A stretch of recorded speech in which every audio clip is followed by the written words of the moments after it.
نحمده ونصلي على رسوله الكريم اما بعد فاعوذ بالله من الشيطان الرجيم بسم الله الرحمن الرحيم رب اشرح لي صدري ويسر لي امري واحلل عقدة من لساني يفقهوا قولي ربي زدني علما اللهم فقهنا في الدين اللهم اني اسالك علما نافعا ورزقا طيبا وعملا متقبلا اللهم انفعنا بما علمتنا وعلمنا ما ينفعنا وزدنا علما آمین یا رب العالمین۔ السلام علیکم ورحمۃ اللہ وبرکاتہ۔ سورہ ہجر سٹارٹ ہو رہی ہے۔ بسم اللہ الرحمن الرحیم۔ الف لام را تلک آیات الکتاب وقرآن مبین۔ الف لام را یہ کتاب الہی کی آیتیں ہیں اور کھلے اور روشن قرآن کی۔ یعنی جب بھی قرآن کریم کی کسی صورت کی سٹارٹنگ ہوتی ہے تو آپ یوزولی یہ آیات دیکھیں گے کہ اللہ سبحانہ وتعالیٰ اس میں اپنی آیات کے بارے میں، ان کی سچائی کے بارے میں اور قرآن کا اللہ کی طرف سے ہونے پر کوئی نہ کوئی آیت ضرور اتارتا ہے۔ وہ بھی وقت یاد ہوگا کہ کافر اپنے مسلمان ہونے کی آرزو کریں گے، یعنی ایسا وقت آنے والا ہے کہ جب کافر آرزو کریں گے کہ وہ مسلمان ہو جائیں۔ یہ کب ہو سکتا ہے؟ موت کے وقت بھی ہو سکتا ہے جب فرشتے انہیں جہنم کی آگ دکھاتے ہیں، یا جب وہ جہنم میں چلے جائیں گے، یا اس وقت بھی کہ جب گنہگار ایمانداروں کو سزا پانے کے بعد، جہنم میں رکھنے کے بعد، جہنم سے نکال کر جب ان کو جنت کی طرف بھیجا جائے گا تو اس وقت وہ بھی آرزو کریں گے کہ کاش وہ بھی مسلمان ہو جاتے یا کاش انہوں نے بھی کلمہ پڑھا ہوتا۔ آپ انہیں کھاتا، نفع اٹھاتا اور جھوٹی امیدوں میں مشغول ہوتا چھوڑ دیجئے، یہ خود ابھی جان لیں گے۔ یعنی دنیا کی زندگی میں زیادہ تر انسان کہاں غافل ہوتا ہے؟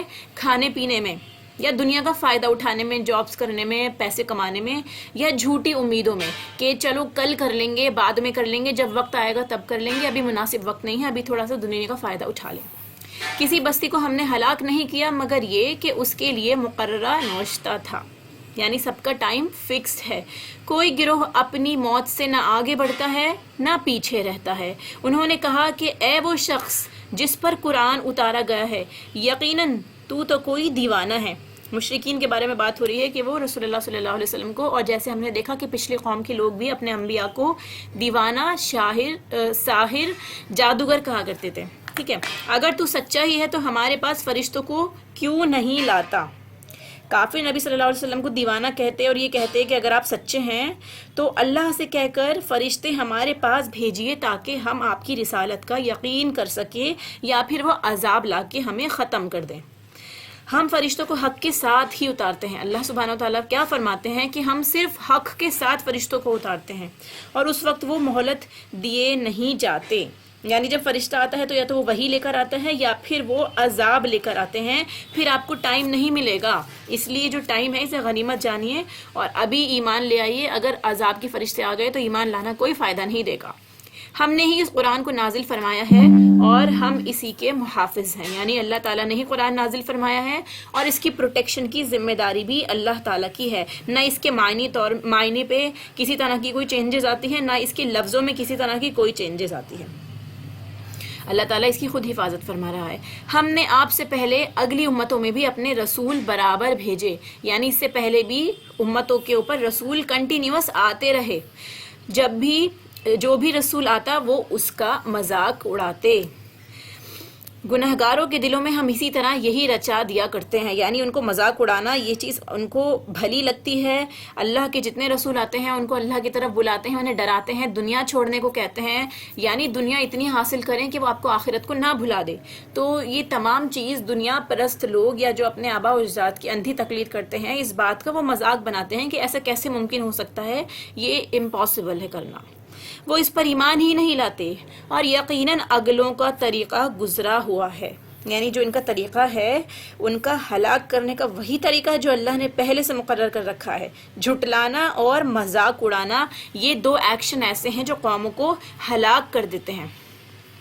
اور اگر ہم ان پر آسمان کا دروازہ کھول بھی دیں اور یہ وہاں چڑھنے بھی لگ جائیں تب بھی یہی کہیں گے کہ ہماری نظر بندی کر دی گئی ہے، بلکہ ہم لوگوں پر جادو کر دیا گیا ہے۔ ان کا کفر اس حد تک بڑھ چکا تھا کہ فرشتوں کا نزول تو ایک بات ہے، اگر وہ خود آسمان پہ چڑھ کے دروازے کھول کے بھی دیکھ لیں اور وہ ساری چیزیں، فرشتے اور سارے اللہ تعالیٰ کی جو جتنی بھی مخلوق ہے، جو بھی اللہ کے کارنامے ہیں وہ سب دیکھ لیں، اس کے باوجود بھی وہ یہی بولیں گے کہ رسول نے ہماری آنکھوں پر جادو کر دیا، نظر بندی کر دی، اور یہ ساری چیزیں ایسی نہیں ہیں جیسے ہمیں نظر آ رہی ہیں۔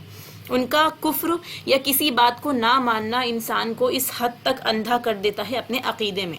اور ایسے ہی اگر ہم اللہ سبحانہ تعالیٰ کی ذات پر یقین رکھتے ہیں، بلائنڈ ٹرسٹ کرتے ہیں، تو اللہ تعالیٰ ہمارے لیے ماننا بہت ہی آسان کر دیتا ہے۔ اب وہ ہماری چوائس ہے کہ ہم شک کریں یا ایمان لے آئیں۔ یقیناً ہم نے آسمان میں برج بنائے ہیں۔ جب بھی یہ وَلَقَدْ یا اس طرح کا کوئی لفظ آتا ہے تو اس کا کیا مطلب ہے؟ اللہ تعالیٰ یقین کر رہا ہے، یقین کے ساتھ، زور کے ساتھ اس بات میں تاکید پیدا کر رہا ہے کہ ایسا ہی ہے، آپ کو یقین کرنا چاہیے، نہیں کریں گے تو آپ کو کل پتہ چل جائے گا۔ اور قرآن کا ابھی تک ایز اٹ از ہونا، اس میں کوئی کسی طرح کی چینجز نہ ہونا اپنے آپ میں ایک طرح کا معجزہ ہے، اور اس بات کا یقین ہے کہ واقعی یہ کتاب سچی ہے اور اس کے اندر کسی طرح کی کوئی چینجز نہیں ہوئی ہیں، اس کی خود اللہ تعالیٰ حفاظت کر رہے ہیں۔ تو جو اس کو فالو کرے گا، اگر وہ اس پہ آنکھیں بند کر کے بھی یقین کرتا ہے، جیسے کہ سورہ بقرہ کی پہلی آیت بھی ہے کہ آپ اس جو کتاب ہے یہ اللہ کی طرف سے ہے، اس میں کوئی شک نہیں ہے، تو اسی لیے اگر ذرا بھی کبھی شک بھی محسوس ہو تو فوراً اللہ کی پناہ طلب کریں اور اس پہ یقین کر لیں۔ اللہ کا حکم ہوا انشاءاللہ تعالیٰ تو ہم کبھی بھی اس چیز سے نقصان ہمیں نہیں ہوگا اگر ہم اللہ تعالیٰ کی باتوں کو آنکھیں بند کر کے مانیں گے، سوائے اللہ کے اور کسی کی بات پہ اس طرح ٹرسٹ نہیں کرنا ہے۔ اللہ تعالیٰ کیا فرماتا ہے کہ اس نے آسمان پہ برج بنائے۔ برج کا کیا مطلب ہوا کہ برج مطلب آسمان کے اندر ڈیفرنٹ طرح کے ستارے آپ کہہ لیجئے، یا جیسے ہم کانسٹلیشن سمجھتے ہیں، تو یہ الگ الگ منزلیں ہوتی ہیں جن سے موسموں کا حال معلوم کیا جاتا تھا۔ ٹھیک ہے، تو اس میں اللہ تعالیٰ نے یہاں ان برجوں کو یا ان ستاروں کا ذکر اس لیے کیا ہے تاکہ وہ اپنی قدرت کا آپ کو مشاہدہ کرا سکے کہ اللہ تعالیٰ نے اس کو آسمان کی زینت بھی بنایا ہے۔ کیوں؟ کیونکہ اللہ تعالیٰ فرماتا ہے دیکھنے والوں کے لیے اسے سجا دیا ہے، کہ آپ کو یہ ایک طرح سے گائیڈ بھی کرتے ہیں، پلس یہ آسمان کی بیوٹی میں بھی اضافہ کرتے ہیں، اور اسے ہر مردود شیطان سے محفوظ رکھا ہے۔ جو شیطان رجیم ہے، جیسے یہاں پہ مینشن ہے کہ اسے اللہ تعالیٰ نے شیطان مردود سے حفاظت میں رکھا ہے، تو ایسا ہوا کرتا تھا کہ جب بھی آسمان کی طرف جانے کی شیاطین کوشش کرتے تھے تو آسمان سے ایک شہاب ثاقب اس پر ٹوٹ گرتا تھا، ٹوٹتا تارا جسے ہم کہتے ہیں۔ پھر کیا ہوتا تھا کہ اس سے جیسے ہی شیطان کو وہ ٹچ کرتا تھا، کسی جن کو ٹچ کرتا تھا، تو وہ فوراً وہیں کے وہیں جل جاتا تھا۔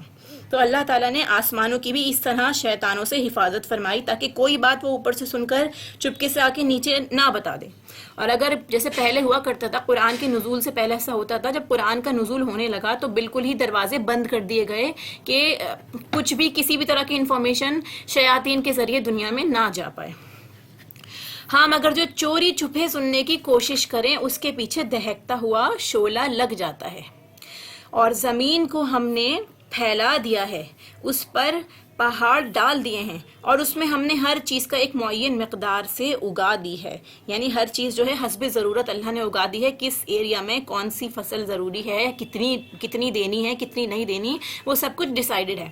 اور اسی میں ہم نے تمہاری روزیاں بنا دی ہیں، اسی میں سے ہمیں ہماری کھانے پینے کی چیزیں ہر چیز ملے گی، اور جنہیں تم روزی دینے والے نہیں ہو، یعنی کہ جنہیں آپ روزی نہیں دے سکتے، اللہ تعالیٰ ہی ان کو کھلانے والا ہے، جو آپ کے فالوورز ہیں، جیسے سمجھ لیجیے آپ کے انڈر کام کرنے والے، آپ کے غلام ہو گئے، آپ کے خدمت گزار ہو گئے، یہ سب اگرچہ ہمارے ہی انڈر ہیں لیکن ان کی خوراک بھی اللہ تعالیٰ ہی دے رہا ہے، آپ کو صرف اس نے ذریعہ بنایا ہے۔ ایسا نہیں ہے اگر آپ انہیں کھانا نہیں دیں گے تو وہ مر جائیں گے، اللہ تعالیٰ انہیں پرووائڈ کر دے گا، جیسے اللہ کا حکم ہے، اللہ کی شان ہے۔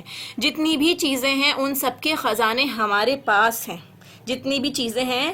تو بعض لوگ اس سے یہ بھی مراد لیتے ہیں کہ بارش کو کہا گیا ہے کیونکہ بارش سے ہی تمام زمین میں پیداوار ہوتی ہے اور زمین اپنے خزانے اگلنے لگتی ہے۔ تو ہم ہر چیز کو اس کے مقررہ انداز سے اتارتے ہیں، اور ہم بھیجتے ہیں بوجھل ہوائیں، یعنی جو ہوائیں ہوتی ہیں وہ بادلوں کو اٹھائی ہوئی ہوتی ہیں، پھر آسمان سے پانی برسا کر وہ تمہیں پلاتے ہیں اور تم اس کا ذخیرہ کرنے والے نہیں ہو، یعنی جو پانی اللہ تعالیٰ اتارتا ہے اسے تم ذخیرہ کر کے رکھنے پر قادر ہی نہیں ہو، انسان کر ہی نہیں سکتا۔ یہ اللہ کی قدرت ہی ہے، رحمت ہی ہے کہ اللہ تعالیٰ اتنے بڑے لیول پر الگ الگ فارم میں، جیسے اللہ تعالیٰ نے کنویں کے ذریعے یا پھر جو نہریں بہہ رہی ہیں، سمندر کا پانی ہے، چشموں کا پانی ہے، یہ ساری چیزیں کیا ہے انسان کے لیے ممکن ہی نہیں تھا۔ اللہ تعالیٰ نے ان سب چیزوں کا سورس پرووائڈ کیا تاکہ انسان جو ہے اس کے لیے ایک طرح کا پانی کا ذخیرہ ہو جائے، جب بارش نہ ہو تو وہ اس طرح سے نہروں سے کنووں سے پانی نکال سکے۔ ہم ہی جلاتے اور ہم ہی مارتے ہیں، یعنی اللہ تعالیٰ ہی زندہ کرتا ہے اور اللہ تعالیٰ ہی موت دیتا ہے، اور ہم ہی بالآخر وارث ہیں، یعنی کوئی نہیں بچے گا آپ کا سوائے اس کے کہ اللہ تعالیٰ ہی آپ کے ساتھ ہمیشہ رہنے والا ہے۔ اور تم سے آگے بڑھنے والے اور پیچھے ہٹنے والے بھی ہمارے علم میں ہیں۔ آپ کا رب سب لوگوں کو جمع کرے گا، یقیناً وہ بڑی حکمتوں والا اور بڑے علم والا ہے، یعنی اللہ تعالیٰ سب کو جمع کرے گا قیامت کے دن۔ یقیناً ہم نے انسان کو کالی اور سڑی ہوئی کھن کھناتی مٹی سے پیدا فرمایا ہے۔ مٹی جو ہے ڈیفرنٹ فارم کی ہوتی ہے، جیسے آپ جگہ جگہ دیکھیں گے کہ ایک خشک مٹی بھی ہوتی ہے جسے تراب کہا جاتا ہے، بھیگی ہوئی مٹی اسے تین کہا جاتا ہے، گندی ہوئی مٹی جو ہوتی ہے بدبودار وہ حمائم مسنون ہوتی ہے جو یہاں پہ مینشن ہے، ٹھیک ہے۔ یہی خشک ہو کر جب کھن کھن بولنے لگتی ہے تو اسے سلسال کہتے ہیں۔ یہ قرآن میں متعدد جگہ پہ آپ مٹی کا نام دیکھیں گے جہاں بھی انسان کی پیدائش کا ذکر ہے، ٹھیک ہے۔ تو ایک جگہ پہ فخار کا لفظ بھی ہے کہ جب اسی مٹی کو جو خشک ہو گئی ہے آپ اس کو آگ میں پکا لیں گے تو وہ ٹھیکری کی طرح بن جائے گی، جیسے اللہ تعالیٰ کہتا ہے نا کہ ٹھیکری والی مٹی سے انسان کو پیدا کیا۔ اس سے کیا معلوم ہوتا ہے کہ انسان جو ہے وہ مٹی سے پیدا کیا گیا ہے، اس کی خلقت کتنی حقیر چیز سے ہوئی ہے۔ تو انسان کو کیا کرنا چاہیے؟ اسے اپنے میں بڑائی نہیں کرنی چاہیے، اسے سوچنا چاہیے کہ مجھے اللہ نے کس چیز سے پیدا کیا اور اللہ کی ذات کتنی بڑی ہے اس کے سامنے۔ اس سے پہلے جنات کو ہم نے لو والی آگ سے پیدا کیا، ٹھیک ہے۔ جنات کو، جن کا مطلب یہ ہو گیا کہ وہ چیز جو چھپی ہوئی ہے، ہڈن ہے، آپ اپنی آنکھوں سے اسے نہیں دیکھ سکتے، اور جنات کو اللہ تعالیٰ نے آگ سے ہی پیدا کیا ہے، اور یہاں سے بھی یہ بات ثابت ہو جاتی ہے۔ جب تیرے پروردگار نے فرشتوں سے فرمایا کہ میں ایک انسان کو کالی اور سڑی ہوئی کھن کھناتی مٹی سے پیدا کرنے والا ہوں، تو جب میں اسے پورا بنا چکوں تو اور اس میں اپنی روح پھونک دوں، یعنی اللہ کی طرف سے روح اس میں آ جائے گی، تو تم سب اس کے لیے سجدے میں گر پڑنا، ٹھیک ہے۔ یہ بھی جیسے آپ کو بتایا ہے سجدہ عبادت کا نہیں تھا، عبادت کا سجدہ صرف اللہ کے لیے ہے، اور یہ تعظیمی سجدہ تھا جو عزت کے طور پہ اللہ تعالیٰ نے آدم علیہ السلام کو کروایا۔ چنانچہ تمام فرشتوں نے سب نے سجدہ کر لیا مگر ابلیس کہ اس نے سجدہ کرنے والوں میں شمولیت کرنے سے صاف انکار کر دیا۔ اللہ تعالیٰ نے فرمایا اے ابلیس تجھے کیا ہوا کہ تو سجدہ کرنے والوں میں شامل نہ ہوا؟ وہ بولا کہ میں ایسا نہیں کہ اس انسان کو سجدہ کروں جسے تو نے کالی اور سڑی ہوئی کھنکھناتی مٹی سے پیدا کیا ہے۔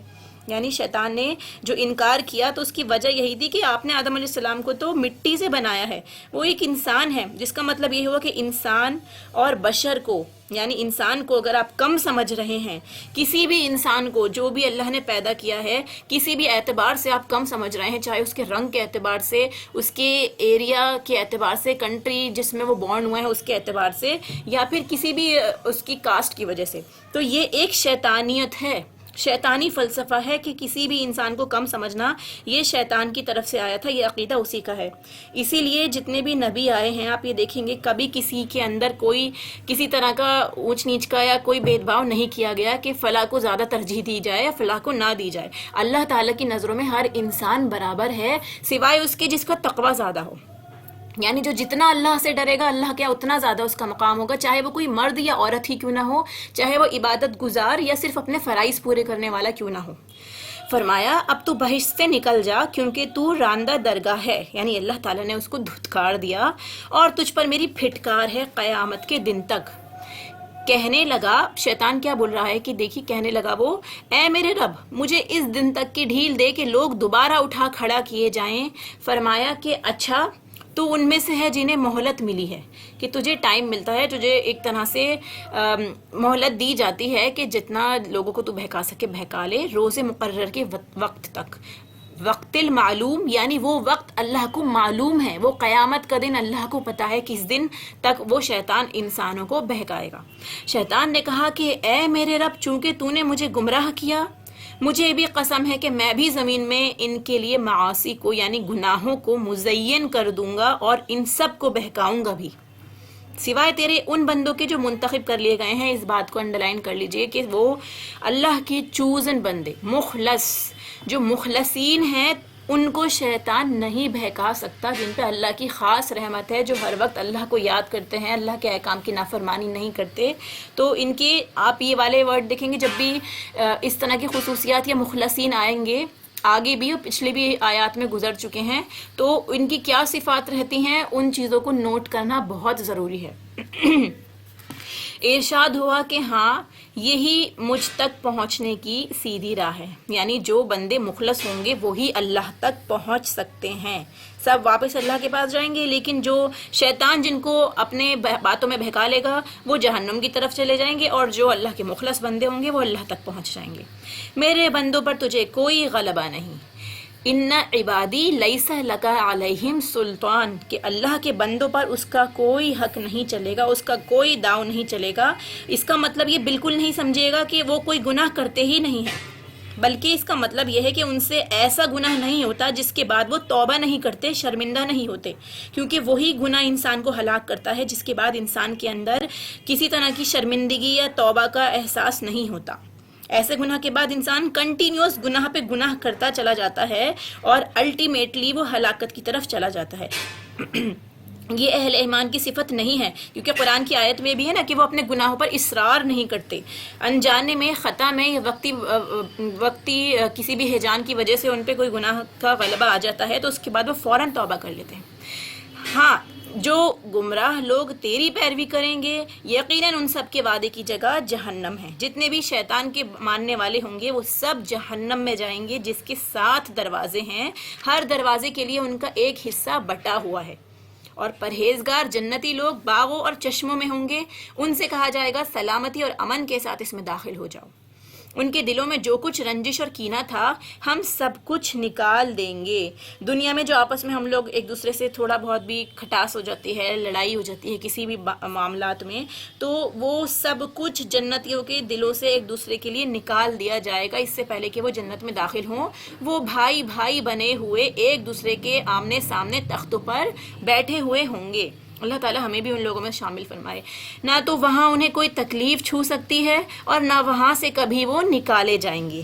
میرے بندوں کو خبر دو کہ میں بہت ہی بخشنے والا اور بڑا ہی مہربان ہوں، اور ساتھ ہی میرے عذاب بھی نہایت دردناک ہیں۔ میرے عذاب یعنی یہاں پہ دیکھیے اللہ تعالیٰ کیا فرما رہا ہے کہ آپ کے پاس چوائس ہے، یہ ساری کنڈیشن، یہ ساری چیزیں آپ کے سامنے رکھ دی گئی ہیں، اور دونوں چیزیں بتا دی گئی ہیں کہ نیک بندوں کو یہ سب کچھ ملنے والا ہے اور اللہ سے زیادہ کسی کی بات سچی نہیں ہے، اور جو میرے نافرمان بندے ہیں جو شیطان کو فالو کریں گے ان کا یہ حال ہونا ہے۔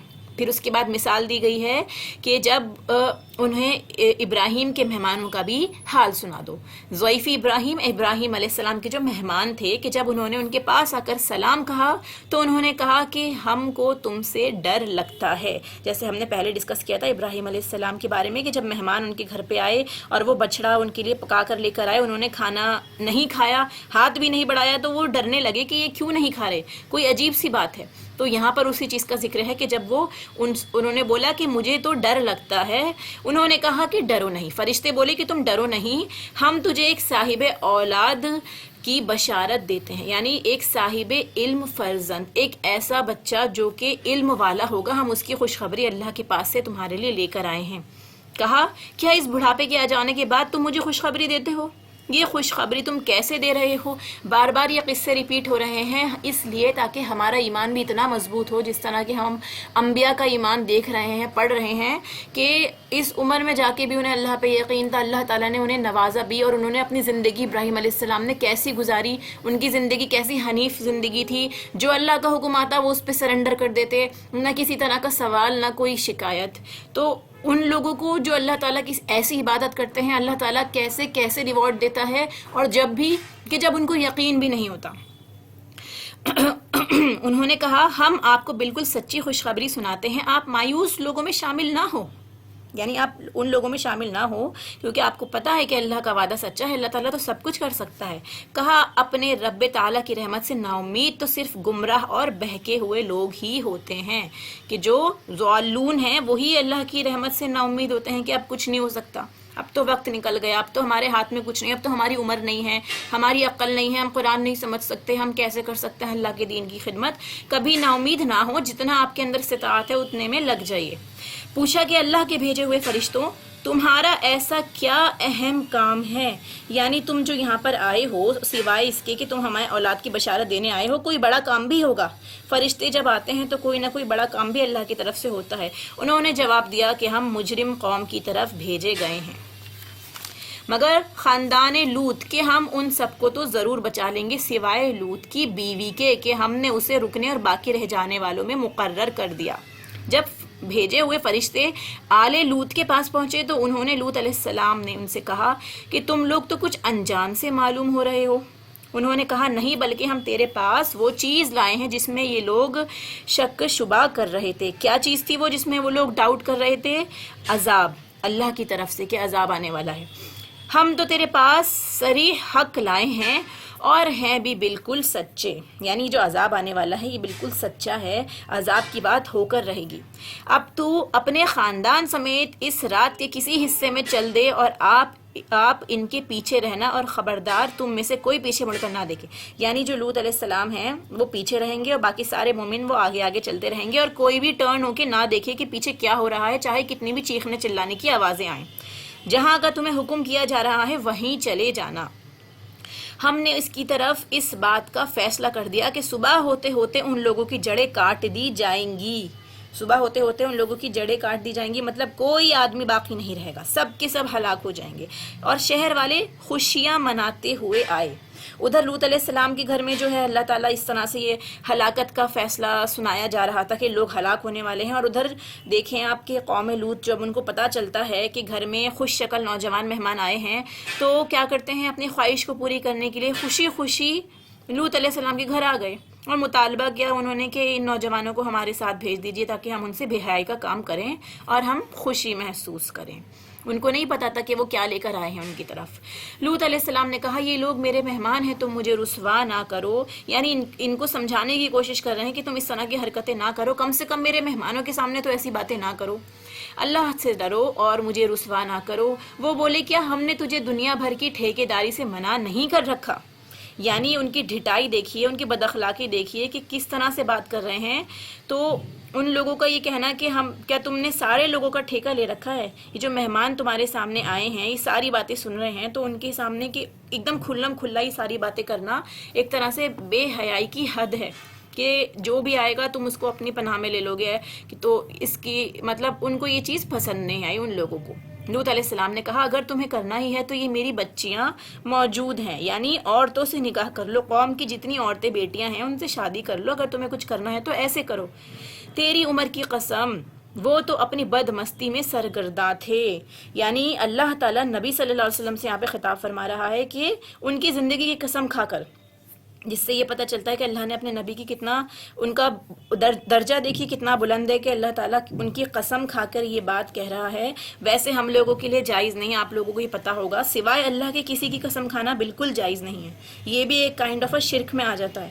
تو اللہ تعالیٰ یہ فرما رہا ہے کہ جس طرح شراب کے نشے میں دھت انسان ہوتا ہے اس کی عقل بالکل ختم ہو جاتی ہے، اسی طرح یہ لوگ اپنی مستی میں، اپنی گمراہی میں اتنے زیادہ جو تھے بالکل لاسٹ ہو چکے تھے کہ کیا بات بول رہے ہیں انہیں خود سمجھ میں نہیں آ رہا۔ بس سورج نکلتے نکلتے انہیں ایک بڑے زور کی آواز نے پکڑ لیا، ایک چنگھاڑ نے جو جبرائیل علیہ السلام کی تھی ان کو چیخنے آ کے پکڑ لیا۔ بالآخر ہم نے اس شہر کو اوپر تلے کر دیا، یعنی اس کے بعد ان بستیوں کو اٹھایا گیا اور زمین پر پٹخ دیا گیا، الٹا اوپر سے نیچے، یعنی نیچے کا حصہ اوپر آ گیا، ان کو اس طرح سے چھتوں سمیت پلٹ دیا گیا۔ یہ اللہ کا عذاب تھا۔ اور تیسری فارم عذاب کی کیا تھی؟ انہی لوگوں کے اوپر تین طرح کے عذاب آئے۔ تیسری فارم یہ تھی کہ اللہ تعالیٰ نے آسمان سے کنکر برسائے، پتھر برسائے، جس پہ بتایا تھا آپ کو کہ اس سب پتھروں پہ نام لکھا ہوا تھا کون سا پتھر کسے لگنا ہے۔ بلا شبہ بصیرت والوں کے لیے اس میں بہت سی نشانی ہے. بصیرت والے جو گہری نظر رکھ رہے ہیں, جو غور و فکر کرتے ہیں, جو ان واقعات کو صرف سٹوری کی فارم میں نہیں سن رہے, وہ اس لیے سنتے ہیں تاکہ ان سے عبرت حاصل کریں, اور یہی کام جو پچھلی قوم کر چکی ہے جس کی وجہ سے عذاب آیا, وہ کام بالکل نہ کریں. یہ بستی ایسی راہ پر ہے جو برابر چلتی رہتی ہے. یعنی وہ آپ جب دیکھیں گے کہ جو راستہ تھا جہاں سے نکل کے جانا ہوتا تھا, قافلوں کا گزر ہوتا تھا مکہ کے, وہیں پر یہ بستیاں آباد تھیں. اگر آپ چاہیں تو آپ ان کو دیکھ سکتے ہیں آتے جاتے. یہ جو رسول اللہ صلی اللہ علیہ وسلم کی قوم تھی وہ بھی چاہتی تو ان کو دیکھتی, آرام سے دیکھ کے ان سے عبرت حاصل کرتی. تو اللہ تعالیٰ کیا فرما رہا ہے کہ قریب ہی ہیں یہ لوگ, ان سے تم نشانی حاصل کرو, عبرت حاصل کرو. اور ایمان والوں کے لیے اس میں بڑی نشانیاں ہیں. ایک بستی کے رہنے والے بھی بڑے ظالم تھے. یہاں پہ اصحاب الایکا کا لفظ ہے, تو ایکا جو ہے یہ ایکچولی گھنے درختوں کو کہتے ہیں, کیونکہ اس بستی میں بہت سارے گھنے گھنے درخت ہوا کرتے تھے. اور مراد اس سے قوم ہے قوم شعیب. ان کا زمانہ لوط علیہ السلام کے بعد ہی کا ہے, اور حجاز اور شام کے درمیان کا علاقہ تھا ان کا, جسے مدین کہا جاتا ہے. ٹھیک ہے, جو ابراہیم علیہ السلام کے ایکچولی ان کے ہی نسل میں سے تھے, انہی کے نام پر یہ بستی کا نام پڑا, مدین جو تھا. ٹھیک ہے, پھر ان کا کیا ظلم تھا ان مدین کے لوگوں کا کہ وہ اللہ کے ساتھ شرک بھی کرتے, راہ زنی بھی کرتے, راستے میں روک کے لوٹنا اور ناپ تول میں کمی کرنا, یہ سب جو ہے جیسے ہم پہلے پڑھ چکے ہیں, یہ سب چیزیں بھی ان کے اندر موجود تھی. ایک بستی کے رہنے والے جو اللہ تعالیٰ فرما رہا ہے کہ ظالم تھے, جن سے آخر ہم نے انتقام لے ہی لیا. یہ دونوں شہر کھلے راستے پر ہیں, یعنی آپ ان کو دیکھ سکتے ہیں, راہ گزر لوگ اس کو آرام سے دیکھ کر ان سے عبرت حاصل کر سکتے ہیں. ہجر والوں نے بھی رسولوں کو جھٹلایا. ہجر حضرت صالح علیہ السلام کی قوم سمود, انہی کی بستیوں کا نام تھا ایکچولی. جو اصحاب الحجر ہے, ہجر والے, یہ بستی مدینہ اور تبوک کے درمیان تھی. جو پیغمبر حضرت صالح علیہ السلام تھے, ان کی بستی نے, ان ہجر والوں نے اپنے نبی کو جھٹلایا. اللہ تعالیٰ کیا فرما رہا ہے, انہوں نے پیغمبروں کو جھٹلایا. یہاں پہ لکھا ہے نا کہ انہوں نے رسولوں کو جھٹلایا, کہ مرسلین, اس کا مطلب یہ ہے کہ ایک پیغمبر کو جھٹلانا از ایکویلنٹ ٹو سارے پیغمبروں کو جھٹلانا. ہم نے ان کو اپنی نشانیاں بھی عطا فرمائی, لیکن وہ ان سے روگردانی ہی کرتے رہے, ان کو ریجیکٹ کرتے رہے. جتنے معجزے اللہ نے شعیب علیہ السلام کی قوم کو بھی اور اس کے بعد صالح علیہ السلام کی قوم کو دیے, یہ لوگ کیا کرتے, ان کو جھٹلاتے رہتے. یہ لوگ کیا کرا کرتے تھے, پہاڑوں کو تراش تراش کر گھر بناتے بے خوف ہو کر. یعنی اتنا تراشا کرتے تھے کہ اس کے اندر پورا پورا پہاڑوں کو کاٹ کے گھر بنا لیا کرتے تھے. آخر انہیں بھی صبح ہوتے ہوتے چنگھاڑ نے آ دبوچا. صالح علیہ السلام نے انہیں کہا تھا کہ 3 دن کے بعد تم پر عذاب آئے گا. جب انہوں نے صالح علیہ السلام کی اونٹنی کو مار ڈالا تھا تو 3 دن کا ان کو ٹائم دے دیا گیا تھا کہ اب تمہیں اس کے بعد عذاب آ جائے گا. تو کون سا عذاب آیا, چنگھاڑ کا عذاب آیا. بس ان کی کسی تدبیر نے انہیں کوئی فائدہ نہیں دیا, یعنی ان کو کوئی بھی ایسا کام نہیں ہوا, کوئی بھی ایسی پلاننگ نہیں کر سکے وہ جس سے وہ بچ جاتے. ہم نے آسمانوں اور زمین کو اور ان کے درمیان کی سب چیزوں کو حق کے ساتھ ہی پیدا فرمایا ہے, اور قیامت ضرور ضرور آنے والی ہے. پس تو حسن خوبی اور اچھائی سے درگزر کر لے. یعنی جو لوگ ابھی بات نہیں مان رہے, آپ ان کو بتا دیں اور ان سے مطلب ایک طرح سے درگزر کر دیجئے, ان کے پیچھے نہ لگ جائیے, انہیں برا بلا نہ کہنے لگ جائیے. آپ اپنا کام کر کے اچھے سے اپنی بات پہنچا کے پھر سائڈ ہو جائیے.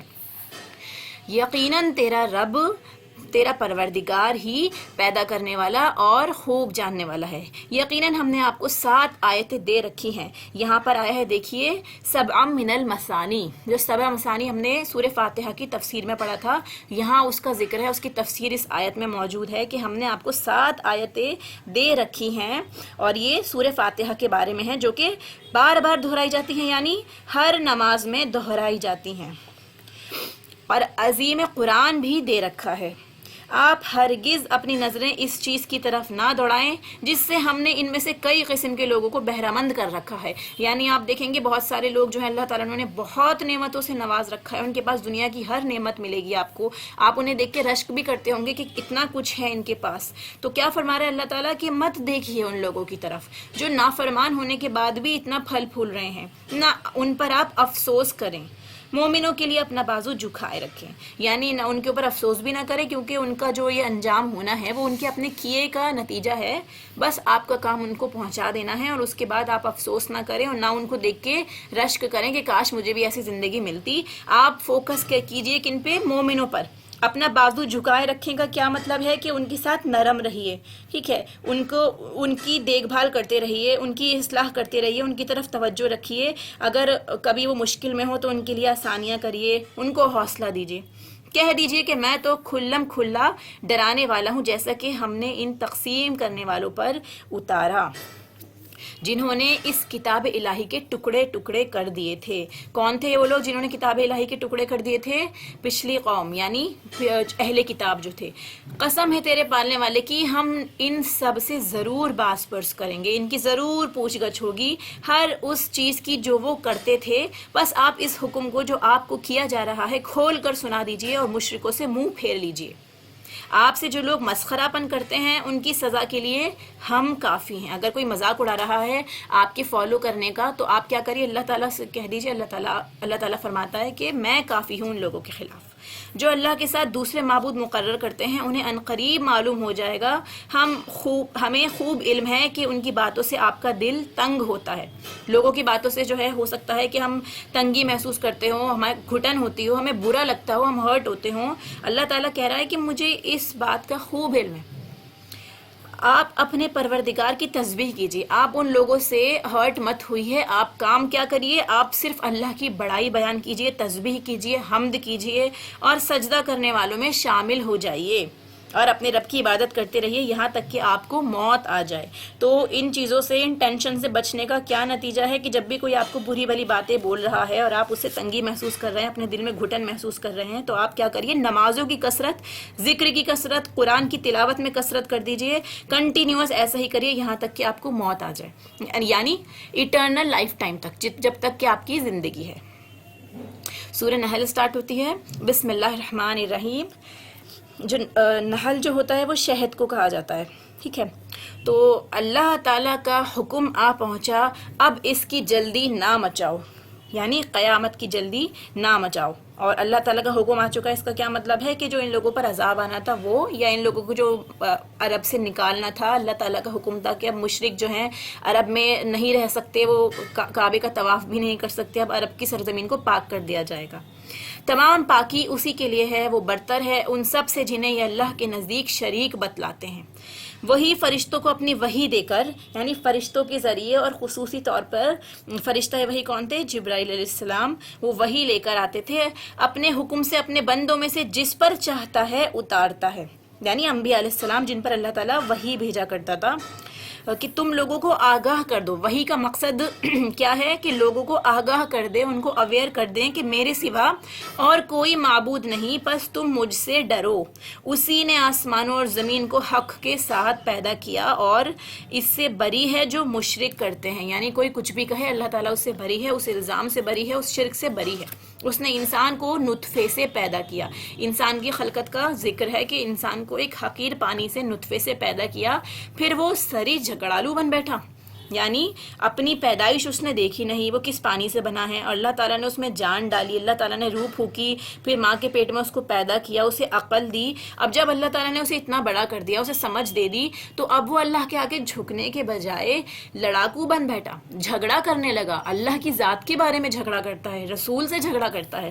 اسی نے چوپائے پیدا کیے جن میں تمہارے لیے گرمی کے لباس ہیں اور بھی بہت سے نفع ہیں۔ جو بھی انسان کو کیٹل سے جو فائدہ حاصل ہوتا ہے اس کی طرف اللہ تعالیٰ اشارہ یہاں پہ کر رہے ہیں۔ اور ان میں تمہاری رونق بھی ہے، جب چرا کر لاؤ تب بھی اور جب چرانے لے جاؤ تب بھی، یعنی ایک طرح سے یہ ایک ایسٹس ہوتے تھے ان لوگوں کے، قیمتی چیزیں ہوتی تھی جب وہ لے کے جاتے تھے چرانے کے لیے، جتنے جانور ہوا کرتے تھے تو ان کا ایک طرح سے یہ ایک قیمتی اثاثہ ہوا کرتا تھا۔ وہ تمہارے بوجھ ان شہروں تک اٹھا لے جاتے ہیں جہاں تم بغیر آدھی جان کیے پہنچ ہی نہیں سکتے۔ یہ جو جانور ہوتے ہیں انسانوں کے پاس، ان کے کیا فائدے ہوتے ہیں؟ یہ سواری کا کام بھی کرتے ہیں، بوجھ بھی اٹھاتے ہیں۔ اللہ تعالیٰ کا احسان ہے کہ اللہ نے ان جانوروں کو ہمارے لیے مسخر کیا کہ وہ ہماری بات سنتے ہیں اور ہمارا سامان اٹھا کے لے کے جاتے ہیں۔ ورنہ کیا ہوتا، اللہ تعالیٰ کیا فرما رہا ہے کہ آپ کی آدھی جان ختم ہی ہو جاتی، اتنا انسان کے اوپر بوجھ آ جاتا، اتنا وہ تھک جاتا۔ یقیناً تمہارا رب بڑا ہی شفیق اور نہایت مہربان ہے۔ تو جب بھی ہم سواری پر بھی بیٹھیں، چاہے وہ رکشہ ہو، کار ہو، اسکوٹی ہو، کچھ بھی ہو، تو فوراً اللہ کے اس انعام کو یاد رکھیں کہ جیسے ان لوگوں کے پاس پہلے یہ سواریاں تھی، اس ٹائم تو یہ اس طرح سے ٹرانسپورٹ اور یہ وہیکل نہیں تھا، تو اب ہمارے پاس یہ ہے، تو اللہ کا فوراً شکر ادا کریں کہ اگر اللہ نہیں چاہتا تو ہمیں یہ ساری نعمتیں نہیں ملتی۔ ہم ایک جگہ سے دوسری جگہ کیسے ٹریول کر پاتے اپنے پیروں سے؟ گھوڑوں کو، خچروں کو، گدھوں کو اس نے پیدا کیا کہ تم ان کی سواری لو، اور وہ باعث زینت بھی ہیں۔ اور بھی وہ ایسی چیزیں پیدا کرتا ہے جن کا تمہیں علم بھی نہیں ہے۔ اور اللہ پر سیدھی راہ کا بتا دینا، یعنی جو اللہ تعالیٰ انسان کو گائیڈ کرتا ہے، سیدھی راہ کا بتا دینا اللہ تعالیٰ تک پہنچنے کے لیے، اور ساتھ میں کیا ہے، دوسری راہ جتنی بھی ہوتی ہیں وہ ٹیڑھی راہیں ہیں، تو بعض ٹیڑھی راہیں ہیں اور اللہ تعالیٰ سیدھی راہ آپ کو بتا دیتا ہے۔ وہ اگر چاہتا تو تم سب کو راہ راست پر لگا لیتا، لیکن پھر اس طرح آزمائش نہیں ہو پاتی انسان کی۔ وہی تمہارے فائدے کے لیے آسمان سے پانی برساتا ہے جسے تم پیتے بھی ہو، اور اسی سے اگے ہوئے درختوں کو تم اپنے جانوروں کو چراتے بھی ہو۔ اللہ کی نعمتوں کا اظہار ہو رہا ہے کہ ان چیزوں کو دیکھ کے آپ اللہ کی نعمتوں کا شکر ادا کریں۔ اسی سے وہ تمہارے لیے کھیتی اور زیتون اور کھجور اور انگور اور ہر قسم کے پھل اگاتا ہے۔ بے شک ان لوگوں کے لیے تو اس میں بڑی نشانی ہے جو غور و فکر کرتے ہیں، یعنی اسی بارش سے، ایک ہی طرح کی بارش سے طرح طرح کے الگ الگ قسم کے پھل اگتے ہیں، پھول اگتے ہیں، تو یہ بھی نشانی ہے۔ جو لوگ غور و فکر کرتے ہیں صرف وہی ان سے اپنا ایمان تازہ کر پاتے ہیں۔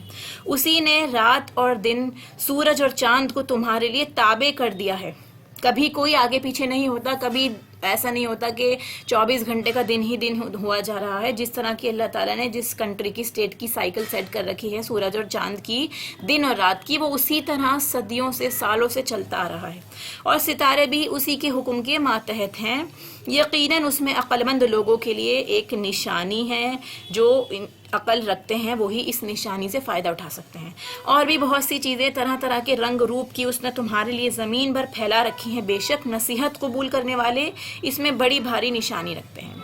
دریا بھی اسی نے تمہارے بس میں کر دیے۔ پہلے سورج چاند کا ذکر آیا، پھر اسی طرح سے الگ الگ رنگ روپ کی زمین پہ جو اللہ تعالیٰ نے پھل پھول اگا دیے ہیں وہ، اس کے بعد اب اللہ تعالیٰ کیا کہہ رہا ہے کہ اس نے تمہارے بس میں کر دیے ہیں دریا کو بھی۔ دریا کو بس میں کر دیا یعنی اس کے اوپر آپ کشتی چلا سکتے ہیں، پلس اس کے اندر سے آپ تازہ گوشت، مچھلی پکڑ کر کھا سکتے ہیں، اس میں جتنے بھی سی فوڈ ہے وہ سب حلال ہے۔ اپنے پہننے کے زیورات نکال سکتے ہیں، جو اس میں سے موتی آپ نکالتے ہیں۔ تم دیکھتے ہو کہ کشتیاں اس میں پانی چیرتی ہوئی چلتی ہیں، اور اس لیے بھی کہ تم اس کا فضل تلاش کرو، ہو سکتا ہے کہ تم شکر گزاری بھی کرو۔ یعنی یہ ساری چیزیں دیکھ کر آپ اس بات کا احسان کریں کہ اللہ تعالیٰ نے ہم پہ کتنا فضل کیا ہے، تو تم اب اللہ کا شکر ادا بھی کرو ساتھ میں۔ اور اس نے زمین میں پہاڑ اگا دیے ہیں تاکہ تمہیں لے کر نہ ہلے۔ یعنی جو پہاڑ ہیں ان کا ایک بہت بڑا فائدہ کیا ہے کہ زمین جو ہے وہ ہلتی جلتی رہتی تھی، اس میں ایک طرح سے سکون نہیں تھا، یعنی ایک جیسی ابھی پوزیشن پہ ہے نا زمین، جب پیدا ہوئی تھی اللہ تعالیٰ نے اسے بنایا تھا تو اس میں کنٹینیوس زلزلے آیا کرتے تھے، وہ رکتی نہیں تھی ایک سیکنڈ کے لیے بھی۔ تو اللہ کے حکم سے اللہ تعالیٰ نے جو اس میں بڑے بڑے پہاڑ کھڑے کیے، اور اب جو ہم بڑی بڑی عمارتیں، بلڈنگز بنا رہے ہیں، یہ ساری چیزیں کیا ہیں، اس کے اوپر آرام سے کھڑی ہوئی ہیں۔ تو پہاڑوں کا ایک بڑا موٹیو بھی ہے کہ وہ ایک طرح سے یہ کام کرتا ہے کہ زمین کو ہلنے سے روکتا ہے، اور ساتھ میں نہریں ہیں اور راہیں بنا دی تاکہ تم منزل مقصود کو پہنچو۔ اب آپ دیکھیں گے نا کہ آپ جب ماؤنٹین ایریا میں، ایسے ایریاز میں جائیں گے جہاں پہ چاروں طرف پیڑ ہی پیڑ ہیں، بیچ میں سے سڑک نکلتے ہوئی جا رہی ہے، تو انسان کو یہ ہنر کس نے سکھایا کہ وہ ان راستوں میں سے، ان پہاڑوں میں سے بھی کاٹ کاٹ کے پتلے پتلے باریک باریک راستے بھی بنا لے جس سے آرام سے گاڑیاں گزر جاتی ہیں اور ایک جگہ سے دوسری جگہ جانا آسان ہو جاتا ہے۔ اور بھی بہت سی نشانیاں مقرر فرمائیں۔ ستاروں سے بھی لوگ راہ حاصل کرتے ہیں، تو کیا وہ جو پیدا کرتا ہے اس جیسا ہے جو پیدا نہیں کر سکتا؟ کیا تم بالکل نہیں سوچتے؟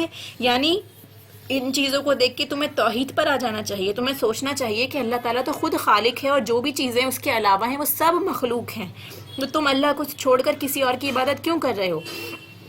اگر تم اللہ کی نعمتوں کا شمار کرنا چاہو تو تم اسے نہیں کر سکتے۔ بے شک اللہ بخشنے والا اور مہربان ہے، اور جو کچھ تم چھپاؤ اور ظاہر کرو اللہ تعالیٰ سب کچھ جانتا ہے۔ جن کو یہ لوگ اللہ تعالیٰ کے سوا پکارتے ہیں وہ کسی چیز کو پیدا نہیں کر سکتے، بلکہ وہ خود ہی پیدا کیے ہوئے ہیں۔ مردے ہیں، زندہ نہیں. انہیں تو یہ بھی شعور نہیں کہ کب اٹھائے جائیں گے. کن لوگوں کے بارے میں بات ہو رہی ہے؟ جیسے پتھر ہو گئے، یا پھر ایسے نیک لوگ جو فوت ہو چکے ہیں، دنیا سے جا چکے ہیں، ان کے بارے میں کہ چاہے وہ کتنے بھی نیک ہوں، اب وہ اپنی قبر کے اندر ہے، وہ مدفون ہے، وہ مردہ ہیں، وہ زندہ نہیں ہیں. آپ زندہ لوگوں سے بات کر سکتے ہیں لیکن ان لوگوں کو نہیں پکار سکتے. انہیں یہ بھی شعور نہیں کہ وہ کب اٹھیں گے، واپس کب اٹھایا جائے گا، انہیں اس بات کا بھی علم نہیں ہے. پھر اس کے بعد تم سب کا معبود صرف اللہ تعالیٰ اکیلا ہے، اور آخرت پر ایمان نہ رکھنے والوں کے دل منکر ہیں، وہ خود تکبر سے بھرے ہوئے ہیں. بے شک و شبہ اللہ تعالیٰ ہر اس چیز کو جسے وہ لوگ چھپاتے ہیں اور جسے ظاہر کرتے ہیں بخوبی جانتا ہے. وہ غرور کرنے والوں کو پسند نہیں فرماتا. ان سے جب دریافت کیا جاتا ہے کہ تمہارے پروردگار نے کیا نازل فرمایا ہے، تو جواب دیتے ہیں کہ اگلوں کی کہانیاں. یعنی جو لوگ نہیں مانتے وہ ایک طرح سے صرف اسے سٹوری سمجھتے ہیں کہ رسول اللہ صلی اللہ علیہ وسلم سنتے ہیں اور ہمیں پڑھ کے سنا دیتے ہیں. اسی کا نتیجہ ہوگا کہ قیامت کے دن یہ لوگ اپنے پورے بوجھ کے ساتھ ہی ان کے بوجھ کے بھی حصے دار ہوں گے جنہیں بے علمی سے گمراہ کرتے رہے. جو ہمیں دیکھ کر گمراہ ہوا، ہماری باتیں سن کر گمراہ ہوا، اس کا گناہ بھی ہمارے سر پر لاد دیا جائے گا. دیکھو تو کیسا برا بوجھ اٹھا رہے ہیں. یعنی ان کی زبانوں سے یہ بات اللہ تعالیٰ نے نکلوائی ہے کہ وہ اپنے بوجھوں کے ساتھ دوسروں کا بوجھ بھی اٹھائیں. جیسے آپ حدیث میں دیکھیں گے نا، جس نے لوگوں کو گائیڈ کیا، صحیح راستے پہ بلایا، تو اس شخص کو ان تمام لوگوں کا اجر بھی ملتا ہے جو اس کی دعوت پر ہدایت پر آ جاتے ہیں. اور جس نے گمراہ کیا، لوگوں کو ڈسٹریکٹ کیا، تو ان لوگوں کے گناہوں کا بوجھ بھی اسی کو اٹھانا پڑے گا جس کی وجہ سے وہ گمراہ ہوئے ہیں. ان سے پہلے کے لوگوں نے بھی مکر کیا تھا، آخر اللہ نے ان کے منصوبوں کی عمارتوں کو جڑوں سے اکھیڑ دیا. اللہ کے سامنے کوئی بھی پلاننگ کسی بھی طرح کی جو آپ کرتے ہیں وہ پائیدار نہیں رہتی. ان کے سروں پر ان کی چھتیں اوپر سے گر پڑیں. جو پچھلے قوموں پہ عذاب ہوا تھا ان سب کا ذکر ہے یہاں پہ. اور ان کے پاس عذاب وہاں سے آ گیا جہاں کا انہیں وہم و گمان بھی نہ تھا. وہ سوچ بھی نہیں سکتے تھے، ان کے مائنڈ میں بھی نہیں تھا کہ عذاب آ بھی سکتا ہے. پھر قیامت والے دن بھی اللہ تعالیٰ انہیں رسوا کرے گا اور فرمائے گا کہ میرے وہ شریک کہاں ہیں جن کے بارے میں تم لڑتے جھگڑتے تھے. قیامت کے دن ایک طرح سے اور انسلٹ ہوگی کہ تم جن لوگوں کی وجہ سے جھگڑا کرا کرتے تھے، جن کو تم اپنا خدا مانا کرتے تھے، کہاں ہیں وہ لوگ؟ جنہیں علم دیا گیا تھا وہ پکار اٹھیں گے کہ آج تو کافروں کو رسوائی اور برائی چمٹ گئی. یعنی کون؟ علم والے جو دین کا علم رکھتے ہیں وہ جواب دیں گے. وہ جو اپنی جانوں پر ظلم کرتے ہیں، فرشتے جب ان کی جان قبض کرنے لگتے ہیں اس وقت وہ جھک جاتے ہیں کہ ہم برائی نہیں کرتے تھے. مشرک لوگ جو ہوتے ہیں، جب فرشتے ان کی روح قبض کرتے ہیں تو وہ اس طرح کا مظاہرہ کرتے ہیں کہ جیسے ہم برائی نہیں کیا کرتے تھے. جیسے آپ دیکھیں گے نا کہ حشر کے میدان میں بھی وہ لوگ جھوٹی جھوٹی قسمیں کھایا کریں گے کہ ہم نے تو یہ سب نہیں کیا. قرآن کی اگلی آیات میں بھی اور سورہ مجادلہ میں بھی ان سب چیزوں کا ذکر ہے. کیوں نہیں؟ اللہ تعالیٰ خوب جاننے والا ہے جو کچھ تم کرتے تھے. یعنی اللہ تعالیٰ کو تو سب باتوں کا علم ہے. چاہے تم کتنی بھی جھوٹی قسمیں کھا لو، کسی انسان کو یا کسی فرشتوں کے سامنے تم یہ بولو کہ نہیں ہم ایسا نہیں کرا کرتے تھے، اللہ تعالیٰ کو تو سب کچھ پتہ ہے، اس سے کیا چھپا ہے. بس اب تو ہمیشگی کے طور پر تم جہنم کے دروازوں میں داخل ہو جاؤ. ہمیشگی کے طور پہ، کیونکہ جہنم میں جا کے کسی انسان کو کوئی موت نہیں آئے گی. بس کیا ہی برا ٹھکانہ ہے غرور کرنے والوں کا، تکبر کرنے والوں کا بہت برا ٹھکانہ ہے. پرہیزگاروں سے پوچھا جاتا ہے کہ تمہارے پروردگار نے کیا نازل فرمایا ہے، تو وہ جواب دیتے ہیں اچھے سے اچھا. جن لوگوں نے بھلائی کی ان کے لیے اس دنیا میں بھلائی ہے اور یقیناً آخرت کا گھر تو بہت ہی بہتر ہے. یعنی اچھا کرنے والے، نیک کرنے والوں کو اللہ تعالیٰ اس دنیا میں بھی نیکیوں سے اور بھلائی سے نوازتا ہے. اور آخرت کا گھر تو دیکھیے کیا لکھا ہے یہاں پہ، یقیناً آخرت کا گھر تو بہت ہی بہتر ہے. اور کیا ہی خوب گھر ہے جو پرہیزگاروں کو اللہ تعالیٰ دے گا. کتنا خوبصورت اور کتنا اچھا گھر ہے. ہمیشگی والے باغات ہوں گے جہاں وہ جن کے نیچے سے نہریں بہہ رہی ہوں گی، ہمیشہ اس میں رہیں گے. جو کچھ آپ وہاں پہ طلب کریں گے وہاں ان کے لیے سب کچھ موجود ہوگا. پرہیزگاروں کو اللہ تعالیٰ سے اسی طرح بدلے اللہ تعالیٰ عطا فرماتا ہے. اللہ تعالیٰ ہمیں بھی ان جنتوں میں داخل فرمائے. وہ جن کی جانیں فرشتے اس حال میں قبض کرتے ہیں کہ وہ پاک صاف ہوں، کہتے ہیں کہ تمہارے لیے سلامتی ہی سلامتی ہے. جو اہل تقوی لوگ ہیں، جو اعلیٰ کردار کے لوگ ہوتے ہیں، ان کی روح نکالتے ٹائم فرشتے جو ہیں اس طرح سے کہتے ہیں کہ تمہارے لیے سلامتی ہی سلامتی ہے، جاؤ جنت میں اپنی اعمال کے بدلے جو تم کرتے تھے. پھر دیکھیے جو تم عمل کرتے تھے ان کے بدلے جنت میں جاؤ. اور آپ یہ دیکھیں گے کہ ہم لوگ کچھ بھی کر لیں، ہم اگر ہمارے اعمال کتنے بھی اچھے ہوں پھر بھی ہم اللہ تعالیٰ کا اور اس کی نعمتوں کا شکر ادا کر ہی نہیں سکتے، حق ادا کر ہی نہیں سکتے. تو ہمارا فوکس کیا ہے کہ ہم اپنے جتنے بھی چھوٹے موٹے ہمارے حقیر عمل ہوتے ہیں ان سے اللہ کو راضی کریں. اگر اللہ تعالیٰ راضی ہوگا تو ہمیں جنت میں داخل کر دے گا. اور اللہ کی شان ہے کہ وہ اس چیز کو بھی کہ جو تم عمل کرتے تھے اس کو بول رہا ہے. حالانکہ ہمارے عمل ایسے ہے ہی نہیں کہ ہم اس کی وجہ سے جنت میں جا سکیں. اسی لیے جو بھی چھوٹے سے چھوٹا عمل ہم کریں کوشش یہ رکھیں کہ اس کے اندر نیت بالکل خالص ہو کہ اللہ تعالیٰ آپ کی رضا کے لیے کر رہے ہیں. اگر ہماری نیت ایسی ہوگی تو ہر عمل پہ انشاءاللہ تعالیٰ اس کی قبولیت کا اور زیادہ چانسز بڑھ جائیں گے. تو امید ہے کہ اللہ تعالیٰ ہمیں جنتوں میں داخل فرمائے. ورنہ اپنے نیک اعمال پہ کبھی بھروسہ نہ کریں کہ ہم نے بہت عمل کر لیا اور اب ہم جنت میں جائیں گے ہی جائیں گے. کیا یہ اسی بات کا انتظار کر رہے ہیں کہ ان کے پاس فرشتے آ جائیں یا تیرے رب کا حکم آ جائے؟ یعنی جو لوگ ایمان نہیں لاتے، جو قیامت کا انتظار کر رہے ہیں، وہ یہ چاہتے ہیں کہ کیا قیامت آ جائے ان کے پاس، اللہ تعالیٰ خود ان کے سامنے آ جائے.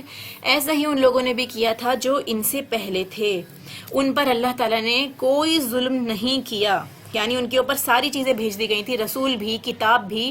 اللہ نے کسی پہ ظلم نہیں کیا. ایسے ہمارے پاس بھی رسول اللہ صلی اللہ علیہ وسلم آ چکے ہیں اور ہمارے پاس کتاب موجود ہے. تو اگر اب ہم کچھ غلط کرتے ہیں تو ہم نے اپنے اوپر ظلم کیا. اللہ تعالیٰ ظلم نہیں کرے گا ہمیں جہنم میں بھیج کر، بلکہ وہ خود ہی اپنی جانوں پر ظلم کرتے رہے ہیں، رسولوں کو جھٹلا کر اور اللہ کی نافرمانی کر کے. پس ان کے برے اعمال کے نتیجے انہیں مل گئے. جس کی ہنسی اڑاتے تھے اس نے انہیں گھیر لیا، اس عذاب نے انہیں گھیر لیا چاروں طرف سے. مشرک لوگوں نے کہا کہ اگر اللہ تعالیٰ چاہتا تو ہم اور ہمارے باپ دادے اس کے سوا کسی اور کی عبادت ہی نہ کرتے. یعنی اللہ چاہتا تو ہم صحیح سے عبادت کر رہے ہوتے، ہم کسی اور کو کیوں فالو کرتے، نہ اس کے فرمان کے بغیر کسی چیز کو حرام کرتے. پورا بلیم اٹھا کے اللہ تعالیٰ کی ذات پر ڈالا جا رہا ہے. یہی فعل ان سے پہلے کے لوگوں کا رہا. تو رسولوں پر تو صرف کھلم کھلا پیغام کا پہنچا دینا ہے. جو مشرکین کا ماننا تھا کہ غلط کام کر کے اور ساری چیزوں کا کہ اللہ تعالیٰ نہیں چاہتا تو ہم ایسا نہیں کرتے، تو اس کا کیا مطلب ہے کہ اگر اللہ تعالیٰ آپ کو زبردستی روکنا چاہے گا تو آپ رک جائیں گے؟ یعنی آپ کے سامنے جو چیزیں آ گئی ہیں، رسول آ گئے ہیں، پھر کتابیں بھی آ گئی ہیں، اب آپ کو اپنی عقل دی ہے کہ آپ اسے استعمال کر کے صحیح غلط کو پہچانیں. تو اگر آپ غلط راہ استعمال کر رہے ہیں اور پھر آپ سوچ رہے ہیں کہ اگر یہ صحیح ہوتی تو اللہ مجھے گائیڈ کر دیتے اس چیز پہ، اللہ تعالیٰ نے آلریڈی گائیڈنس بھیج دی، پھر آپ کی عقل پر چھوڑ دیا ہے.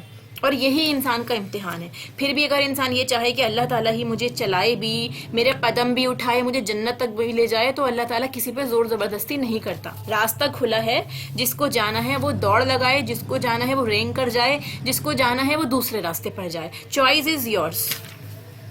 ہم نے ہر امت میں رسول بھیجا کہ لوگوں صرف اللہ کی عبادت کرو اور اس کے سوا تمام معبودوں سے بچو. بس بعض لوگوں کو تو اللہ تعالیٰ نے ہدایت دی اور بعض پر گمراہی ثابت ہو گئی. یعنی ان کے عمل کی وجہ سے یہ بات کلیئر ہو گئی تھی کہ اب وہ نہیں مانیں گے. بس تم خود زمین میں چل پھر کر دیکھ لو کہ جھٹلانے والوں کا انجام کیسا ہوا.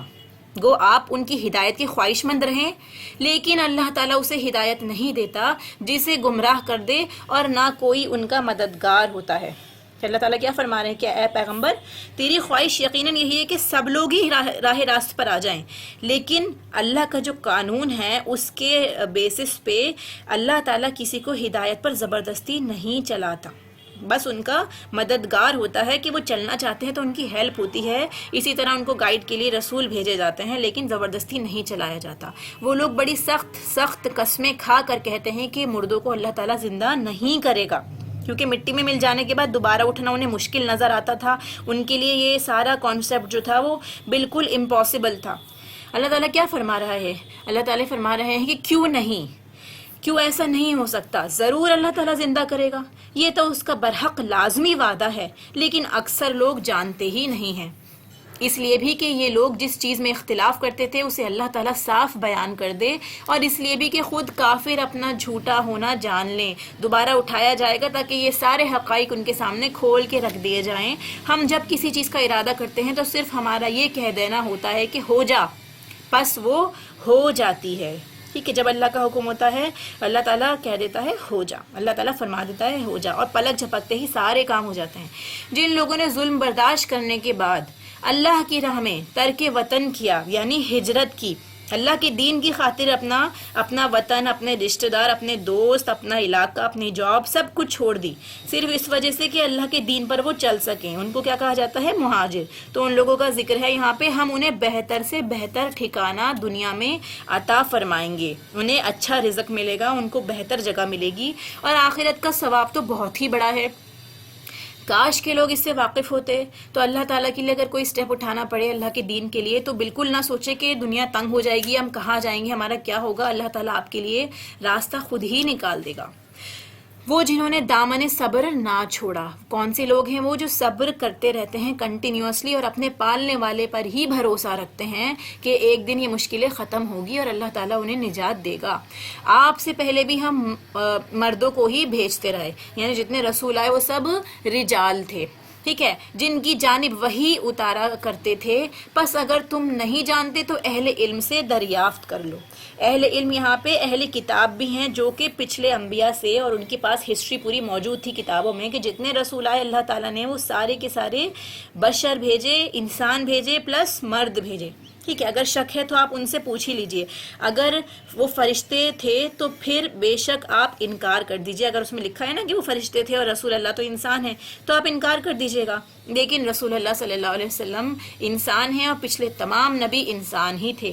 دلیلوں اور کتابوں کے ساتھ یہ ذکر کتاب ہم نے آپ کی طرف اتارا ہے کہ لوگوں کی جانب جو نازل فرمایا گیا ہے آپ اسے کھول کھول کر بیان کر دیں. جو قرآن اللہ تعالیٰ نے اتارا ہے اس لیے تاکہ آپ لوگوں کے سامنے اس کو بیان کر دیں، شاید کہ وہ غور و فکر کریں.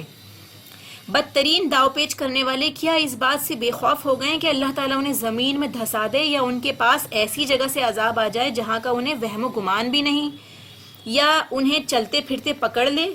چلتے پھرتے یعنی آپ جو کاموں میں لگے ہوئے ہیں، اپنے ادھر سے ادھر کر رہے ہیں، آپ اپنی دنیا میں مست ہیں بالکل، اللہ تعالیٰ سڈنلی کوئی عذاب بھیجے جس سے آپ کو پکڑ لے. یہ کسی صورت میں اللہ تعالیٰ کو عاجز نہیں کر سکتے. یہ ساری وارننگز ہیں کیونکہ ہمارے ساتھ ایسا نہیں ہوتا تو بظاہر ہمیں لگتا ہے کہ ہم ٹھیک ہے، ہم سب کام صحیح کر رہے ہیں، لیکن جو ہماری لائف میں پرابلمز آتی ہیں، کسی بھی طرح کی کوئی مشکل سڈنلی آ جاتی ہے تو وہ چیز کیا ہے؟ اللہ تعالیٰ آپ کو کسی چیز کے لیے وارن کرنا چاہ رہے ہوتے ہیں. اللہ تعالیٰ آپ کو جو پکڑتے ہیں کسی بات پہ تو اسی لیے کہ دنیا میں ہی آپ کا جو ہے وہ پورا کمپنسیشن ہو جائے، آپ توبہ کر کے رجوع کر لیں، کیونکہ آخرت کی پکڑ تو بہت سخت ہے.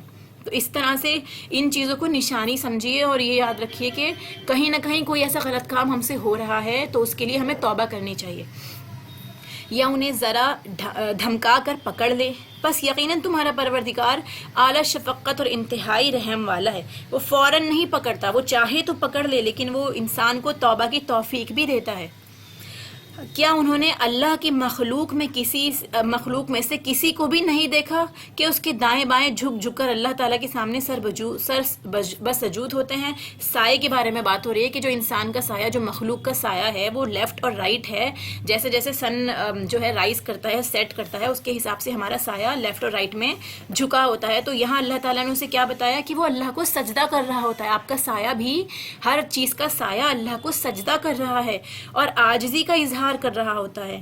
یقیناً آسمان اور زمین کے کل جاندار اور تمام فرشتے اللہ تعالیٰ کے سامنے سجدہ کرتے ہیں اور وہ ذرا بھی تکبر نہیں کرتے اور اپنے رب سے جو ان کے اوپر ہے کپ کپاتے رہتے ہیں. آیت سجدہ آئی ہے، آپ لوگ بھی سجدہ کر لیں.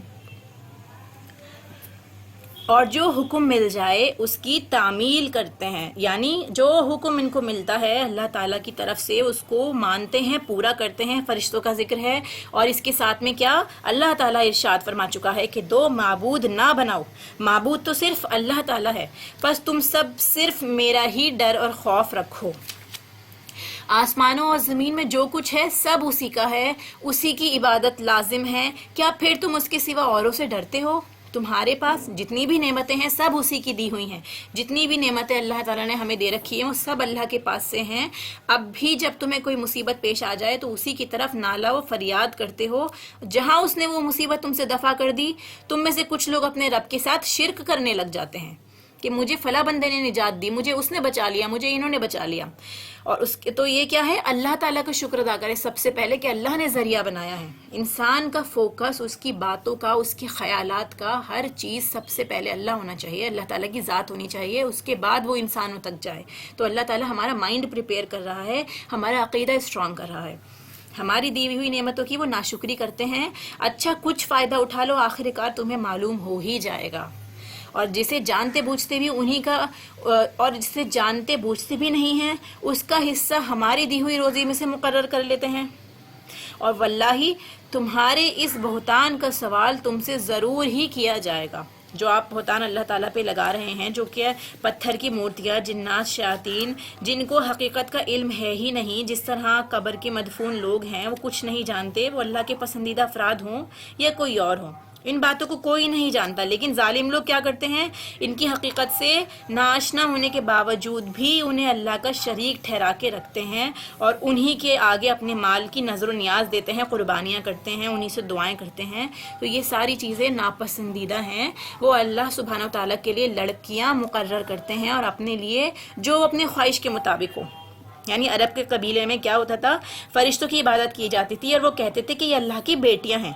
یعنی ایک ظلم تو یہ کہ اللہ کی اولاد وہ قرار دے دی جبکہ اللہ کی کوئی اولاد ہی نہیں ہے. پھر دوسرا یہ بھی کہ مؤنث اولاد کیوں، یعنی لڑکیاں، کیونکہ لڑکیوں کو کمزور سمجھا جاتا تھا، تو جو اللہ کے لیے منسوب کر رہے ہیں تو وہ بھی کمزور صنف کو کر رہے ہیں اور اپنے لیے کیا پسند کرتے ہیں، بیٹے.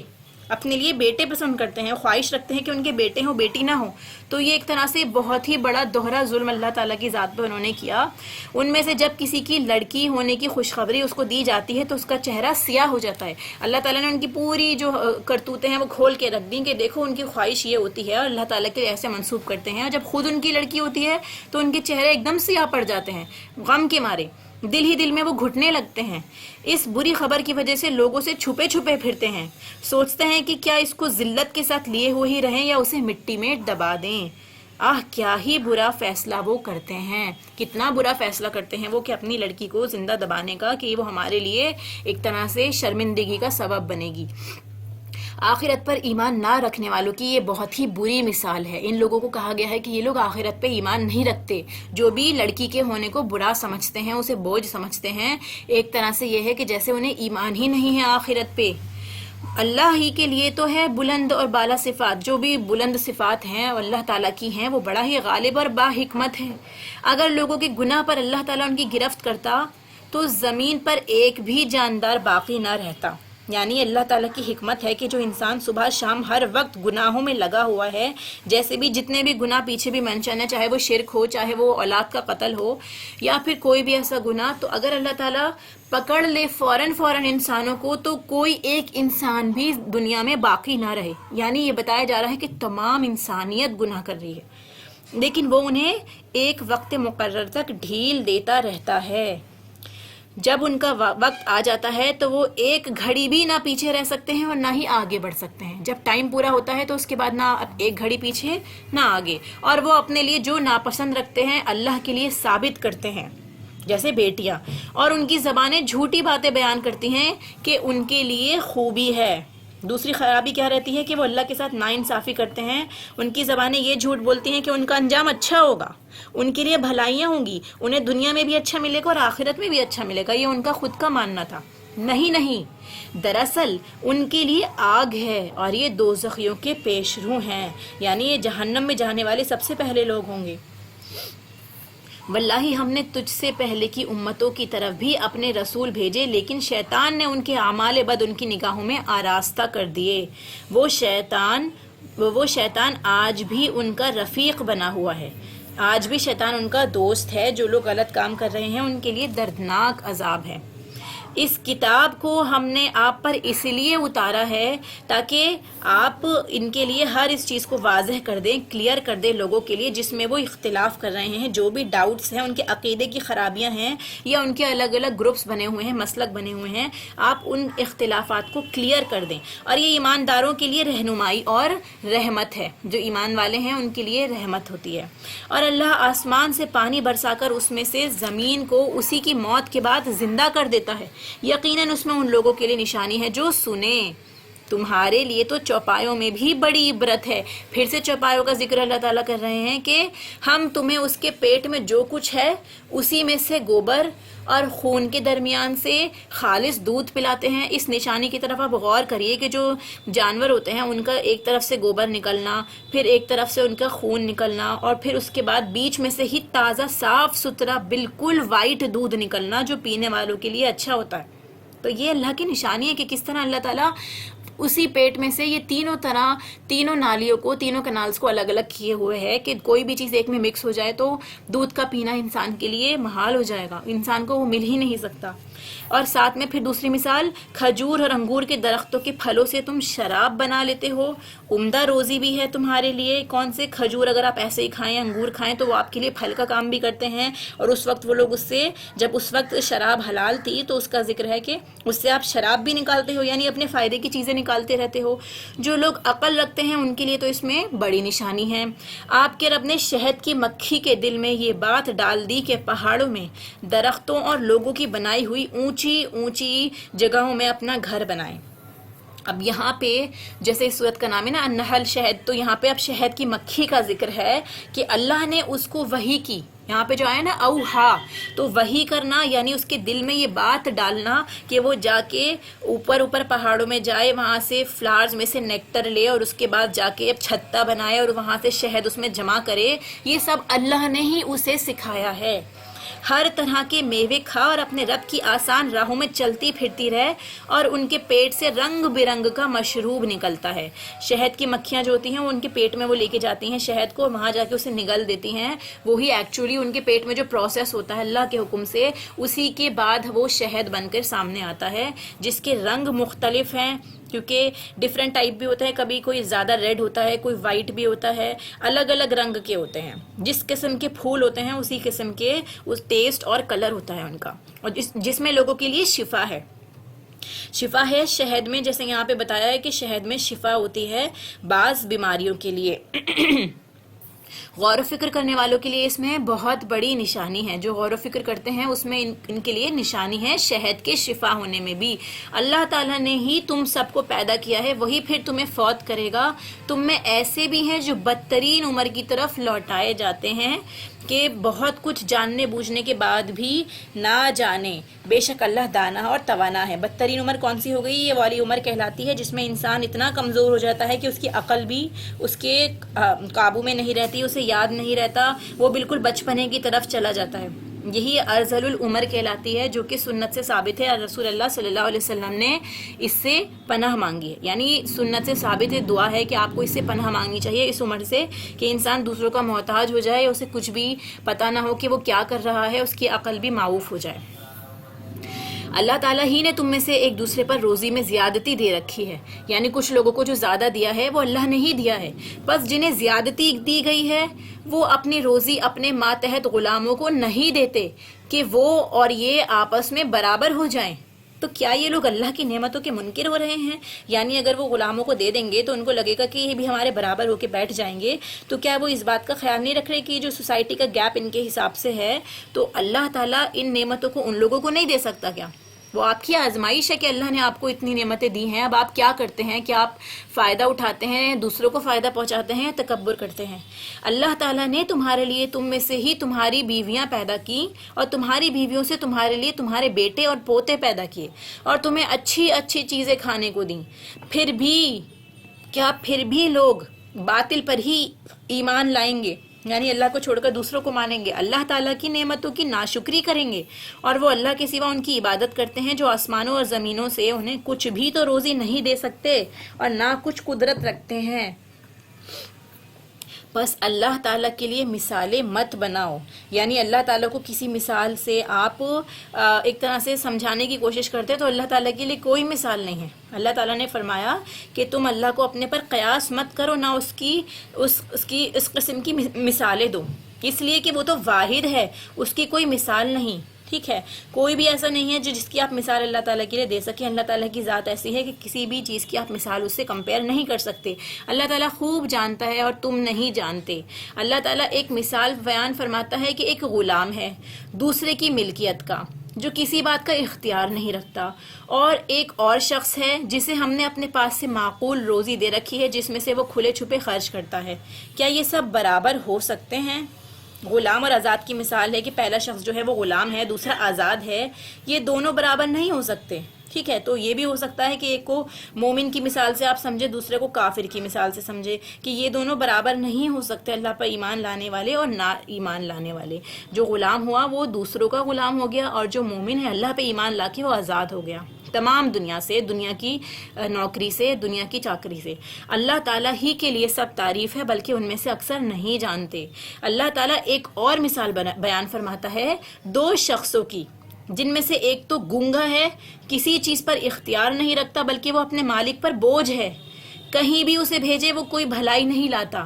کیا یہ اور وہ جو عدل کا حکم دیتا ہے، یعنی جو صحیح سے بتائے، دوسروں کو سمجھائے بھی اور اچھی بات کا حکم دے، اور یہ بھی ہے بھی سیدھی راستے پر، یعنی صحیح بات بتاتا ہے، لوگوں کو راہ راست پر ہے، کیا یہ دونوں برابر ہو سکتے ہیں کہ جو گونگا ہے اور جو بولنے والا ہے لوگوں کو صحیح بات بتاتا ہے؟ یہ مثالیں دے رہے ہیں اللہ تعالیٰ کے، ماننے والے نہ ماننے والے اس طرح سے ہیں۔ آسمانوں اور زمین کا غیب صرف اللہ تعالیٰ ہی کو معلوم ہے، اور قیامت کا امر تو ایسا ہی ہے جیسے آنکھ کا جھپکنا، بلکہ اس سے بھی زیادہ قریب، یعنی قیامت اتنی قریب ہے کہ آپ پلک جھپکائیں اور قیامت آ جائے۔ بے شک اللہ تعالیٰ ہر چیز پر قادر ہے۔ اللہ تعالیٰ نے تمہیں تمہاری ماؤں کے پیٹوں سے نکالا ہے کہ اس وقت تم کچھ بھی نہیں جانتے تھے۔ ہمارا پیدا ہونا بھی یہ بہت بڑی نشانی ہے، اللہ تعالیٰ نے اس کی طرف بھی ہماری آگاہی کی۔ اگر ہم صرف یہ سوچیں گے کہ یہ سائنس ہے اور ہیومن باڈی نے اس طرح سے پروڈیوس کیا ہے تو ہم یہ سوچتے ہی نہیں ہیں کہ یہ اللہ کی نشانی ہے۔ کس طرح اللہ تعالیٰ نے بچے کی حفاظت کروائی اندر، اسی نے تمہارے کان اور آنکھیں اور دل بنائے کہ تم شکر گزاری کرو۔ یہ جو ہمیں آنکھیں، کان اور دل ملے ہیں تاکہ ہم شکر گزاری کریں، ان کا اسی طرح استعمال کریں جس طرح اللہ کو پسند ہے۔ شکر میں یہ ساری چیزیں آتی ہیں، میں نے آپ کو بتایا کہ نعمتوں کا اعتراف کرنا، ایڈمٹ کرنا کہ مجھے ملا ہے، اس کے بعد اسی طرح یوز کرنا جس طرح سے، جس چیز کے لیے وہ بنایا گیا ہے یا آپ کو ملا ہے، آپ کو جیسے گفٹ کیا گیا ہے اسی کام کے لیے استعمال کرنا، نہ کہ دوسرے کام میں، اور اس کے بعد پھر بنانے والے کا بھی دوسروں کے سامنے احسان ظاہر کرنا کہ دیکھو اس نے مجھے یہ دیا ہے۔ تو یہ ساری چیزیں شکر کے اندر آتی ہیں۔ کیا ان لوگوں نے پرندوں کو نہیں دیکھا جو تابع فرمان ہو کر فضا میں ہیں، جنہیں بجز اللہ کے کوئی اور تھامے ہوئے نہیں ہیں؟ اب پھر آپ پرندوں کی طرف دیکھیے، وہ بھی اللہ کی نشانی میں سے ہیں کہ اللہ تعالیٰ نے ہی ان کو تھام رکھا ہے۔ بے شک اس میں ایمان لانے والے لوگوں کے لیے بڑی نشانیاں ہیں، صرف ایمان والے ان سے فائدہ اٹھا سکتے ہیں۔ اللہ تعالیٰ نے تمہارے لیے تمہارے گھروں میں سکونت کی جگہ بنا دی ہے، اسی نے تمہارے لیے چوپایوں کی کھالوں کے گھر بنا دیے ہیں جنہیں تم ہلکا پھلکا پاتے ہو، اپنے کوچ کے دن اور اپنے ٹھہرنے کے دن بھی۔ یعنی یہاں پہ چمڑے کے خیمے جو بنائے جاتے تھے پہلے، اس کا ذکر بھی ہے کہ اللہ تعالیٰ نے تمہیں گھر بھی دیے، تمہیں ان سے فائدہ اٹھانا بھی، یہ سب کچھ نعمتوں میں آتا ہے۔ ان کے اون اور روئی اور بالوں سے بھی اس نے بہت سا سامان اور ایک وقت مقررہ تک کے لیے فائدے کی چیزیں بنائیں۔ وقت مقررہ کیا ہے؟ کہ جب تک انسان ان کو اٹھا سکتا ہے فائدہ، یا پھر جب تک کہ وہ اس کی ڈیتھ نہیں ہوتی تب تک وہ اس سے فائدہ اٹھا سکتا ہے۔ اللہ ہی نے تمہارے لیے اپنی پیدا کردہ چیزوں میں سے سائے بنائے ہیں، جس بھی چیز کا سایہ ہے، اسی نے تمہارے لیے پہاڑوں میں غار بنائے ہیں، اسی نے تمہارے لیے کرتے بنائے ہیں جو تمہیں گرمی سے بچائیں۔ ساری نعمتوں کو آپ ہائی لائٹ کرتے جائیں کہ اللہ تعالیٰ نے اپنی طرف منسوب کی ہیں، کہ یہ بھی اللہ نے دیا، یہ بھی اللہ نے دیا، یہ بھی اللہ نے دیا۔ تو انسان کو کتنا شکر گزار ہونا چاہیے اللہ کا۔ اللہ تعالیٰ نے پہاڑ، اس کے اندر غاریں، پھر آپ کے جو آپ کپڑے پہنے ہوئے ہیں وہ، جو جانوروں سے فائدہ اٹھاتے ہیں وہ، اور اس کے علاوہ کیا ایسے کرتے بھی جو تمہیں لڑائی کے وقت کام آئیں، یعنی لڑائی کے ٹائم پہ جو پہنی جاتی ہیں، جو زرہ پہنی جاتی ہیں، وہ ساری چیزیں اللہ نے بنائی۔ وہ اسی طرح اپنی پوری نعمتیں دے رہا ہے کہ تم حکم بردار بن جاؤ، یعنی تم اللہ کے آگے سر جھکا دو، اس کے مسلم ہو جاؤ۔ پھر بھی اگر یہ منہ موڑے رہیں تو آپ پر صرف کھول کر تبلیغ کر دینا ہی ہے، یعنی آپ لوگوں کو بتائیے تو صحیح کم سے کم کہ یہ ساری چیزیں ہم نے قرآن میں پڑھا ہے کہ یہ اللہ نے دی ہیں، تو انسان کو فوراً اللہ کو شکر ادا کرنا چاہیے۔ پھر کوئی نہیں مانتا تو کیا ہے، آپ صرف اس کو پہنچا دیجئے۔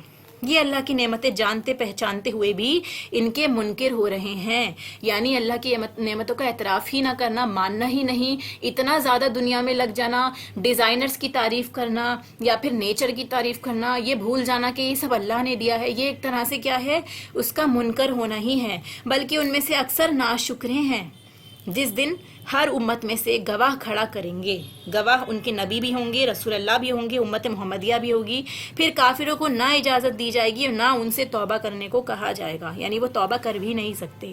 اور جب یہ ظالم عذاب دیکھ لیں گے پھر نہ تو ان سے ہلکا کیا جائے گا اور نہ ہی وہ ڈھیل دیے جائیں گے.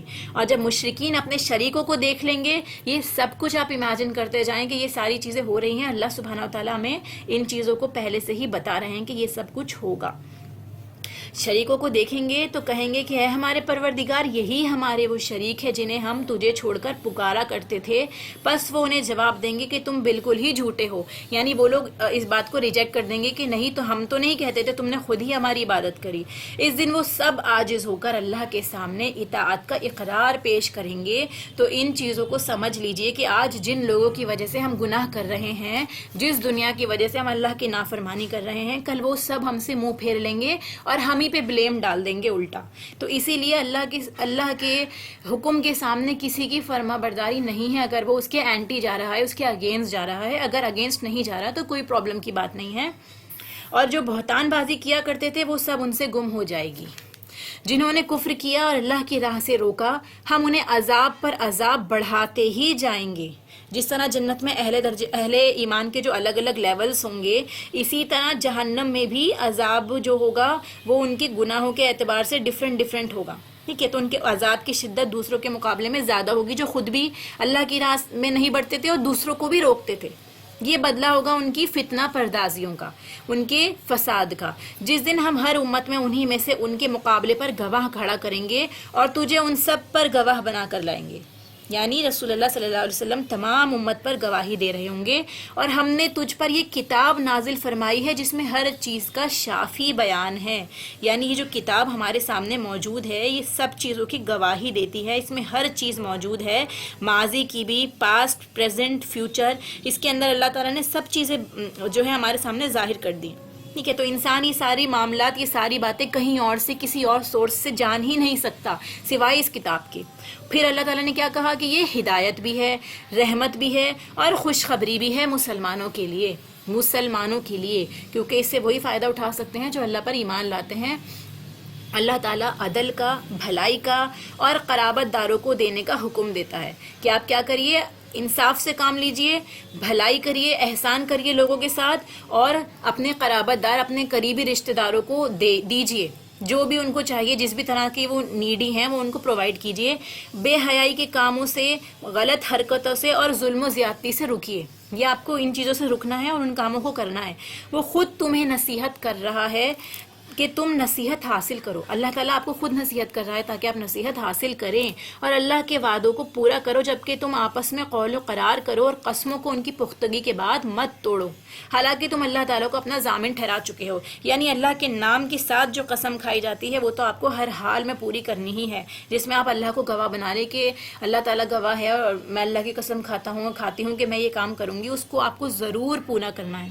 ٹھیک ہے، قسموں کو پھر ان کو پکا کرنے کے بعد مت توڑو، حالانکہ تم اللہ کو ضامن بنا چکے ہو. جو کچھ تم کرتے ہو اللہ اسے بخوبی جانتا ہے.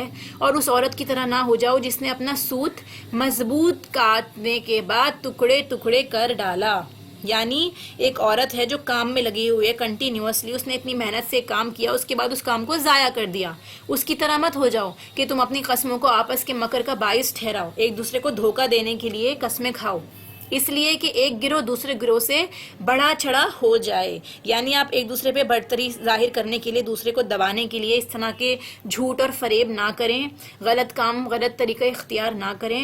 یقیناً اللہ تعالیٰ جو ہے صرف یہی ہے کہ اس عہد سے اللہ تمہیں آزما رہا ہے، جو تم نے وعدہ کیا ہے اس سے تمہیں آزمایا جا رہا ہے. اللہ تعالیٰ تمہارے لیے قیامت کے دن ہر اس چیز کو کھول کر بیان کر دے گا جس میں تم اختلاف کر رہے تھے. اگر اللہ چاہتا تو تم سب کو ایک ہی گروہ بنا دیتا، یعنی ہم سب ہی اللہ کے ماننے والے، اللہ کے فرما بردار ہو جاتے. لیکن وہ جسے چاہے گمراہ کرتا ہے اور جسے چاہے ہدایت دیتا ہے. یعنی جو بندے اپنی مرضی سے غلط راستہ چوز کر رہے ہیں، کائنڈ آف یہ ہے کہ وہ گمراہ ہو چکے ہیں. تو جسے چاہے کا مطلب اللہ کی چاہت نہیں ہے، اللہ کی مشیت ہے. ٹھیک ہے، یقیناً تم جو کچھ کر رہے ہو اس کے بارے میں باس پرس کی جانے والی ہے. اور تم اپنی قسموں کو آپس کی دغا بازی کا بہانہ نہ بناؤ، پھر تو تمہارے قدم اپنی مضبوطی کے بعد ڈگمگا جائیں گے اور تمہیں سخت سزا برداشت کرنی پڑے گی، کیونکہ تم نے اللہ کی راہ سے روک دیا اور تمہیں بڑا سخت عذاب ہوگا۔ مسلمانوں کو بار بار جو ہے وعدہ توڑنے سے روکا جا رہا ہے کہ کہیں ایسا نہ ہو کہ اس وعدے کو توڑنے سے تم آپس میں ہی ایک دوسرے کے دشمن ہو جاؤ، ٹھیک ہے؟ تو کیا ہوگا، لوگ بھی یہ دیکھیں گے یہ آپس میں ہی نہیں ملتے، ان کے آپس میں ہی دل نہیں مل رہے، تو اور زیادہ جو ہے لوگ ہمیں دیکھ کر بھی دین سے دور ہو سکتے ہیں، دین کو چھوڑ کے کہ اس دین میں خیر نہیں ہے، لوگ تو اس طرح کر رہے ہیں، اس دین کے ماننے والے ایسے ہیں، پھر کیا ہوگا، تمہیں بڑا سخت عذاب ہوگا، کیونکہ تم نے اللہ کی راہ سے لوگوں کو روک دیا، تمہارے غلط ایکشن سے لوگ جو ہے دین سے دور ہو رہے ہیں، تو تمہیں اس چیز کا عذاب بھگتنا پڑے گا۔ تم اللہ کے عہد کو تھوڑے مول کے بدلے نہ بیچ دو، یاد رکھو کہ اللہ کے پاس کی چیز ہی تمہارے لیے بہتر، بشرطیے کہ تم علم میں ہو، تمہارے علم میں ہو جو اللہ کے پاس ہے وہی بہتر ہے، دنیا کے فائدے کے بارے میں نہ سوچو۔ تمہارے پاس جو کچھ ہے سب فانی ہے، اللہ کے پاس جو کچھ ہے وہ باقی ہے، اور صبر کرنے والوں کو ہم بھلے اعمال کا بہترین بدلہ ضرور عطا فرمائیں گے۔ جو شخص نیک عمل کرے، مرد ہو یا عورت، لیکن با ایمان ہو، یہاں پہ بھی آ گیا دیکھیں کہ جو بھی نیک عمل کرتا ہے، چاہے وہ مرد ہو یا عورت ہو، لیکن وہ مومن ہو، ایمان والا ہو، تو ہم اسے یقیناً نہایت بہتر زندگی دیں گے، بہتر زندگی عطا فرمائے گا اللہ تعالیٰ، اور ان کے نیک عمل کا بہترین بدلہ جو کہ آخرت میں انہیں ملنا ہے وہ بھی ملے گا۔ زندگی بھی اچھی ہوگی نیک لوگوں کی، اور ان کی آخرت بھی اچھی ہوگی۔ قرآن پڑھنے کے وقت راندے ہوئے شیطان سے اللہ کی پناہ طلب کرو۔ یہاں پہ آگے دیکھیے فَإِذَا قَرَأْتَ الْقُرْآنَ فَاسْتَعِذْ بِاللَّهِ مِنَ الشَّيْطَانِ الرَّجِيمِ، جب بھی آپ قرآن پڑھیں گے آپ کو اعوذ باللہ پڑھ کے ہی شروع کرنا ہے۔ ایمان والوں اور اپنے پروردگار پر بھروسہ رکھنے والوں پر اس کا زور مطلقاً نہیں چلتا۔ تو جو لوگ اللہ کی پناہ لے لیتے ہیں پھر شیطان انہیں گمراہ نہیں کرتا، نہ انہیں پریشان کرتا ہے۔ ہاں اس کا غلبہ تو انہی پر یقیناً ہے جو اسی سے رفاقت کریں اور اسے اللہ کا شریک ٹھہرائیں، جو شیطان کو اپنا دوست بنا لیں، انہی پر ہی اس کا حکم چلتا ہے۔ جب ہم کسی آیت کی جگہ دوسری آیت بدل دیتے ہیں، جو کچھ اللہ تعالیٰ نازل فرماتا ہے اسے وہ خوب جانتا ہے، تو یہ کہتے ہیں کہ تو بہتان باز ہے۔ بات یہ ہے کہ ان میں سے اکثر جانتے ہی نہیں، یعنی جو ایک آیت اللہ تعالیٰ نازل کرتا ہے پھر دوسرا حکم اس سے بہتر آتا ہے تو پچھلی آیت جو ہے وہ منسوخ ہو جاتی ہے، ٹھیک ہے، منسوخ ہو جاتی ہے، وہ اب فالو کرنے کے لیے نہیں رہتی، چاہے وہ قرآن میں مینشن رہے یا چاہے وہ قرآن سے بھی ہٹا لی جائے، ٹھیک ہے، جس کی حکمت اللہ تعالیٰ ہی جانتا ہے کہ وہ پہلا حکم جو تھا وہ پہلے کے وقت کے لیے زیادہ مناسب تھا، اور بعد کے ٹائم میں کیونکہ مسلمان اس چیز کے عادی ہو گئے، یوز ٹو ہو گئے، تو اب وہ والا حکم نہیں چلے گا، دوسرا والا فالو کرنا لوگوں کے لیے زیادہ بہتر ہے، تو اسے منسوخ کرنا کہتے ہیں آیتوں کو، اور دوسری آیت جو لاتا ہے اللہ تعالیٰ وہ ہمیشہ اس سے بہتر ہوتی ہے۔ کہہ دیجئے کہ اسے آپ کے رب کی طرف سے جبرائیل حق کے ساتھ لے کر آئے ہیں تاکہ ایمان والوں کو اللہ تعالیٰ استقامت عطا فرمائے، ایمان والوں کا ایمان اس سے اور بڑھ جائے اور مسلمانوں کی رہنمائی اور بشارت ہو جائے، اللہ تعالیٰ اور اچھی راہ کی طرف انہیں گائیڈ کر دیں۔ ہمیں بخوبی علم ہے کہ یہ کافر کہتے ہیں کہ اسے تو ایک آدمی سکھاتا ہے، یعنی جو ان لوگوں کا کہنا تھا کہ جو مسلمان ہیں، جو یہ رسول اللہ صلی اللہ علیہ وسلم ہیں، ان کو کوئی انسان آ کے، کوئی پہلے اہل کتاب کا علم رکھنے والا آ کے ان کو سکھا کے جاتا ہے، اس کی زبان جس کی طرف یہ نسبت کر رہے ہیں عجمی ہے، اور یہ قرآن تو صاف عربی زبان میں ہے، یعنی جس آدمی کا یہ نام لے رہے ہیں اگر اہل کتاب میں سے بھی کوئی ہے یا کوئی اور انسان ہے تو وہ تو عربی زبان میں فصاحت ہی نہیں رکھتا، عربی بول ہی نہیں سکتے، جن آدمیوں کے بارے میں یہ کہہ رہے تھے، جبکہ اللہ تعالیٰ نے جو یہ قرآن نازل کیا ہے وہ اتنی فصاحت اور بلاغت میں تھی عربی زبان کی کہ اس کی طرح کا کوئی معجزہ، کوئی اور اس طرح کی رائٹنگ موجود ہی نہیں تھی۔ یہ چیلنج بھی تھا کہ کچھ اور بنا کے بھی دکھاؤ اگر تم بنا سکتے ہو، کوئی نہیں بنا پایا۔ تو اللہ تعالیٰ نے اس کی مثال دی ہے کہ اگر یہ کسی انسان کی طرف سے ہوتی تو ایسی عربی زبان کوئی بھی نہیں کر سکا، چیلنج کو کوئی ایکسیپٹ ہی نہیں کر سکا، تو یہ انسانوں نے نہیں بنائی۔ جو لوگ اللہ تعالیٰ کی آیتوں پر ایمان نہیں رکھتے انہیں اللہ کی طرف سے بھی رہنمائی نہیں ہوتی، اور ان کے لیے المناک عذاب ہے۔ جھوٹ بولنے والے تو وہی ہیں جنہیں اللہ تعالیٰ کی آیتوں پر ایمان نہیں ہوتا، یہی لوگ جھوٹے ہیں۔ جو شخص اپنے ایمان کے بعد اللہ سے کفر کرے، یعنی جو ایمان لا چکا ہو اس کے بعد وہ اللہ تعالیٰ سے کفر کرتا ہے، اللہ تعالیٰ کی بات نہیں مانتا، انکار کرتا ہے یا پھر جاتا ہے، بجز اس کے کہ جس پر جبر کیا جائے۔ یہاں پر یہ بتایا گیا ہے کہ اگر آپ کسی ایسی سچویشن میں ہوں کہ آپ کے اوپر کوئی تشدد کر رہا ہے، کوئی زبردستی کر رہا ہے، کوئی آپ کو جان سے مارنے کی دھمکی دے رہا ہے، اس سچویشن میں کیا ہے، اگر آپ کے دل میں ایمان برقرار ہے، یعنی آپ کے دل میں بالکل مضبوط ہے کہ نہیں آپ اللہ پر ہی یقین رکھتے ہیں، مگر جو لوگ کھلے دل سے کفر کریں، تو ایسی سچویشن میں جو ہے کلمہ کفر جو بول دیا تھا ایک صحابی جیسے حضرت عمار، انہوں نے بھی، جو لوگوں نے ان پہ بہت سختیاں کی تھیں، تو زبان سے انہوں نے بھی ایک طرح سے ایسا انکاری جملہ ادا کر دیا تھا، حالانکہ ان کے دل میں نہیں تھا ایسا، تو اس کی طرف یہاں اشارہ ہے کہ ان کے دل میں ایمان ہی تھا، تو اس لیے ان کا مواخذہ نہیں کیا گیا کیونکہ وہ مجبور کیے گئے تھے۔ مگر جو لوگ کھلے دل سے کفر کریں تو ان پر اللہ کا غضب ہے، جو بالکل کھلے دل سے ان کے دل میں ہی ہے کہ وہ مانیں گے ہی نہیں، تو ان پر جو ہے اللہ کا غضب ہے اور عذاب عظیم بھی ہے۔ یہ اس لیے کہ انہوں نے دنیا کی زندگی کو آخرت سے زیادہ محبوب رکھا۔ جو لوگ اللہ پہ ایمان نہیں لایا کرتے تھے، وجہ یہی تھی کہ وہ دنیاوی فائدے نہیں چھوڑنا چاہتے تھے اپنی۔ یقیناً اللہ تعالیٰ کافر لوگوں کو راہ راست نہیں دکھاتا۔ یہ وہ لوگ ہیں کہ جن کے دلوں پر اور جن کے کانوں پر اور جن کی آنکھوں پر، یہ وہی 3 چیزیں ہیں جو ابھی پیچھے اللہ نے ذکر کی تھی کہ اللہ نے بنائی ہیں، اگر آپ ان کا صحیح استعمال نہیں کریں گے تو ان پہ مہر لگ جائے گی، یہی لوگ پھر غافل ہیں۔ کچھ شک نہیں کہ یہی لوگ آخرت میں سخت نقصان اٹھانے والے ہیں، جن لوگوں نے فتنوں میں ڈالے جانے کے بعد ہجرت کی، پھر جہاد کیا، یعنی جو اب ان فتنوں میں پڑے جن میں مسلمانوں کو بہت ستایا گیا، انہوں نے پھر جہاد کیا، صبر کا ثبوت دیا، بے شک تیرا پروردگار ان باتوں کے بعد انہیں بخشنے والا ہے، مہربانیاں کرنے والا ہے۔ یعنی جو صبر کرتے رہیں گے اللہ تعالیٰ ان کو اس چیز کے لیے بہت نوازے گا۔ جس دن ہر شخص اپنی ذات کے لیے لڑتا جھگڑتا آئے گا، یعنی سب اپنی ذات کے لیے لڑ رہے ہوں گے، نہ کوئی انسان اپنے باپ کے بارے میں، بھائی کے بارے میں، بیٹے بیوی کے بارے میں، کسی کے بارے میں نہیں سوچیں گے، سب ایک دوسرے سے بھاگ رہے ہوں گے، انہیں صرف اپنی فکر ہوگی۔ تو اس دن کیا ہوگا، لڑتے جھگڑتے آ رہے ہوں گے، ہر شخص کو اس کے کیے ہوئے عمل کا پورا بدلہ دیا جائے گا، لوگوں پر بالکل بھی ظلم نہ کیا جائے گا۔ اللہ تعالیٰ اس بستی کی مثال بیان فرماتا ہے جو پورے امن اور اطمینان سے تھی، اس کی روزی اس کے پاس با فراغت ہر جگہ سے چلی آ رہی تھی، پھر اس نے اللہ تعالیٰ کی نعمتوں کا کفر کیا۔ یعنی ہم بہت اچھی زندگی گزار رہے ہوں، سب کچھ ہمارے پاس ہو، ساری نعمتیں ہمارے پاس ہو، پھر کیا ہو، اللہ تعالیٰ کی نعمتوں کا ہم کفر کر دیں۔ اللہ تعالیٰ نے اسے بھوک اور ڈر کا مزہ چکھایا، تو پھر اس کے بعد جو مصیبتیں آئیں گی وہ انسان کے اپنے کفر کی وجہ سے ہی آئیں گی، جو بدلہ تھا ان کے کرتوتوں کا۔ ان کے پاس انہی میں سے رسول پہنچا، پھر بھی انہوں نے اسے جھٹلایا، پس انہیں عذاب نے آ دبوچا اور وہ تھے ہی ظالم۔ جو کچھ حلال اور پاکیزہ چیزیں اللہ نے تمہیں دے رکھی ہیں اسے کھاؤ، اللہ کی نعمت کا شکر کرو اگر تم اسی کی عبادت کرتے ہو۔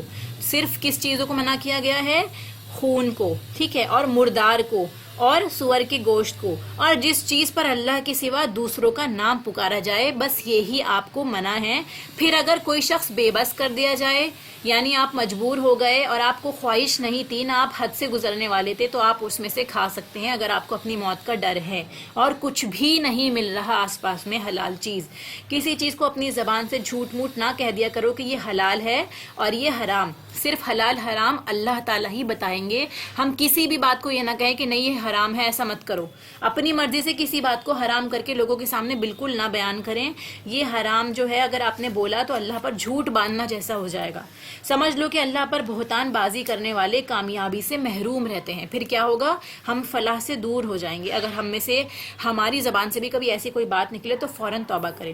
انہیں بہت معمولی فائدہ ملتا ہے اور ان کے لیے ہی دردناک عذاب ہے۔ ہو سکتا ہے آپ اپنی بات کو پروف کرنے کے لیے لوگوں کے سامنے بولے نہیں یہ حرام ہے، ایسا نہیں کرنا چاہیے، حالانکہ آپ کو نہیں پتا تھا، تو آپ صرف اس وقت اپنے آرگیومنٹ کو ون کرنے کے لیے ایسا بول رہے ہیں، لیکن الٹیمیٹلی اللہ تعالیٰ دردناک عذاب کے بارے میں بتا رہا ہے۔ اس کا مطلب یہ بہت سیریس بات ہے۔ یہودیوں پر جو کچھ ہم نے حرام کیا تھا اسے ہم پہلے ہی سے آپ کو سنا چکے ہیں، پہلے ہی کا پچھلی صورتوں میں ذکر ہو چکا ہے۔ ہم نے ان پر ظلم نہیں کیا بلکہ وہ خود اپنی جانوں پر ظلم کرتے رہے۔ جو کوئی جہالت سے برے عمل کر لے پھر توبہ کر لے۔ اب یہاں پہ توبہ کی طرف اللہ تعالیٰ ہمارا دھیان ڈال رہے ہیں۔ دیکھیے دھیان سے کہ اگر آپ نے جہالت سے کوئی غلط کام کرا، لا علمی میں کوئی غلط کام کرا، پھر اس کے بعد کیا کیا، آپ نے توبہ کر لی اور اصلاح بھی کر لی، تو پھر آپ کا رب بلا شک و شبہ بڑی بخشش کرنے والا نہایت ہی مہربان ہے۔ یعنی توبہ کے لیے آپ کو کیا کرنا ہے، غلط کام کو چھوڑنا ہے، توبہ کرنی ہے، اور پھر بہتر کام کو کرنا بھی ہے، اڈاپٹ بھی کرنا ہے صحیح چیز کو، تو اللہ تعالیٰ آپ کے گناہوں کو انشاءاللہ معاف فرما دے گا۔ بے شک ابراہیم پیشوا تھے، ایک پوری امت تھے، اللہ تعالیٰ کے فرما بردار اور مخلص یک طرفہ تھے، یعنی حنیف تھے۔ وہ مشرکوں میں سے نہیں تھے، اللہ تعالیٰ کی نعمتوں کے شکر گزار تھے، اللہ نے انہیں اپنا برگزیدہ کر لیا. تو یہ کوالٹیز بھی ہمیں اپنے اندر پیدا کرنی ہے اور انہیں راہ راست سجھا دی. اللہ تعالیٰ نے انہیں گائیڈ کیا، ہم نے اسے دنیا میں بھی بہتری دی، تو الٹیمیٹلی دنیا میں بھی ایسے لوگوں کو بہتری ملتی ہے، اور بے شک وہ آخرت میں بھی نیکوکار میں سے، صالحین میں سے ہوں گے. پھر ہم نے آپ کی جانب وہی بھیجی کہ آپ ملت ابراہیم حنیف کی ہی پیروی کریں، یعنی پوری امت کو رسول اللہ صلی اللہ علیہ وسلم سمیت ابراہیم علیہ السلام کے طریقے کی ہی پیروی کرنی ہے جو مشرکوں میں سے نہیں تھے. ہفتے کے دن کی عظمت تو صرف ان لوگوں کے ذمے ہی ضروری کی گئی تھی جنہوں نے اس میں اختلاف کیا گیا تھا. واقع سبت کا ذکر ہے یہاں پہ. بات یہ ہے کہ آپ کا پروردگار خود ہی ان میں اس اختلاف کا فیصلہ قیامت کے دن کر دے گا. جو لوگ آپس میں لڑ رہے ہیں اس کے بارے میں قیامت میں پتہ چل جائے گا. اپنے رب کی راہ کی طرف لوگوں کو حکمت اور بہترین نصیحت کے ساتھ بلائیے. ہمارا کرنے کا کام دیکھیے، ادعو، یہاں پہ یہ نہیں لکھا کہ رسول سے کہا گیا ہے، یہاں پہ سب کو حکم ہے یہ کہ بلائیے. کس کی طرف؟ اپنے رب کی راہ کی طرف لوگوں کو حکمت کے ساتھ. حکمت بالحکمتی والموعظۃ الحسنتی، یعنی حکمت کے ساتھ آپ کو پتہ ہونا چاہیے کون سی بات کب کرنی ہے کہ لوگوں کو سمجھ میں آئے، نہ کہ وہ اس وقت میں، خوشی کے وقت میں آپ ان کو کوئی غم کی بات بتا دیں. لوگ کسی اور ماحول میں کسی اور بات میں لگے ہوئے ہیں اور آپ ان کو آؤٹ آف دا ٹاپک کوئی بات بتا دیں. اس لیے حکمت کے ساتھ دیکھیں کہ کس وقت مناسب ہے یہ بات کرنا، تب انہیں بتائیں اور بہترین طریقے سے بتائیں. اچھے طریقے سے ان سے گفتگو کیجیے. یقیناً آپ کا رب اپنی راہ سے بہکنے والوں کو بھی جانتا ہے اور راہ یافتہ لوگوں سے بھی بھرپور واقف ہے کہ کون کتنی کوشش کر رہا ہے اور کون ہدایت یافتہ ہے. اگر بدلہ لو بھی تو بالکل اتنا ہی جتنا صدمہ تمہیں پہنچایا گیا ہو، یعنی اگر آپ کو بدلہ لینا ہے تو اتنا ہی جتنا آپ کو چوٹ پہنچی ہے، جتنا آپ ہرٹ ہوئے ہوں. لیکن اللہ تعالیٰ آپ کو کیا ایک اچھا اس کے بارے میں وہ بتا رہے ہیں. دیکھیے ایک وے آؤٹ دے رہے ہیں کہ اگر آپ صبر کر لیں تو بے شک صابروں کے لیے یہی بہتر ہے. یعنی اگر صبر کر رہے ہیں آپ تو یہ بہت بہتر ہوگا بدلہ لینے سے. آپ صبر کرے بغیر توفیق الہی کے آپ صبر کر ہی نہیں سکتے. یعنی جو صبر آپ کر رہے ہیں وہ بھی اللہ کی توفیق سے ہے. ہر انسان صبر نہیں کر سکتا. اگر آپ صبر کر رہے ہیں، آپ جواب نہیں دیتے پلٹ کے، بدتمیزی نہیں کرتے، اپنا حق نہیں مانگتے، اگر آپ کے اوپر دسترازی ہو رہی ہے یا آپ کا حق مارا جا رہا ہے، تو یہ بھی اللہ کی توفیق ہے. ان کے حال پر رنجیدہ نہ ہو جو مکر و فریب یہ کرتے ہیں، ان سے دل تنگ نہ ہو. یعنی آپ دل کو تنگ نہ کیجئے، غم مت کیجئے. یقین مانیے کہ اللہ تعالیٰ پرہیزگاروں اور نیکوکاروں کے ساتھ ہے. یعنی ان کے مکر کے بدلے اللہ تعالیٰ اتنا بڑا انعام فرما رہا ہے کہ اللہ تعالیٰ آپ کے ساتھ ہے. جو غلط کر رہے ہیں انہیں کرنے دیجئے، اللہ تعالیٰ احسان کرنے والوں کے ساتھ ہی ہے. تو اللہ تعالیٰ سے دعا ہے کہ اللہ تعالیٰ ہمیں بھی احسان کرنے والا، صبر کرنے والا اور متقی لوگوں میں جو کہ ابراہیم علیہ السلام کے طریقے پر چلتے ہیں ان میں شامل فرمائے، تاکہ ہم بھی جنت کے مستحق بن سکیں اور اللہ کی رضا پا سکیں. وآخر دعوانا الحمد للہ رب العالمین.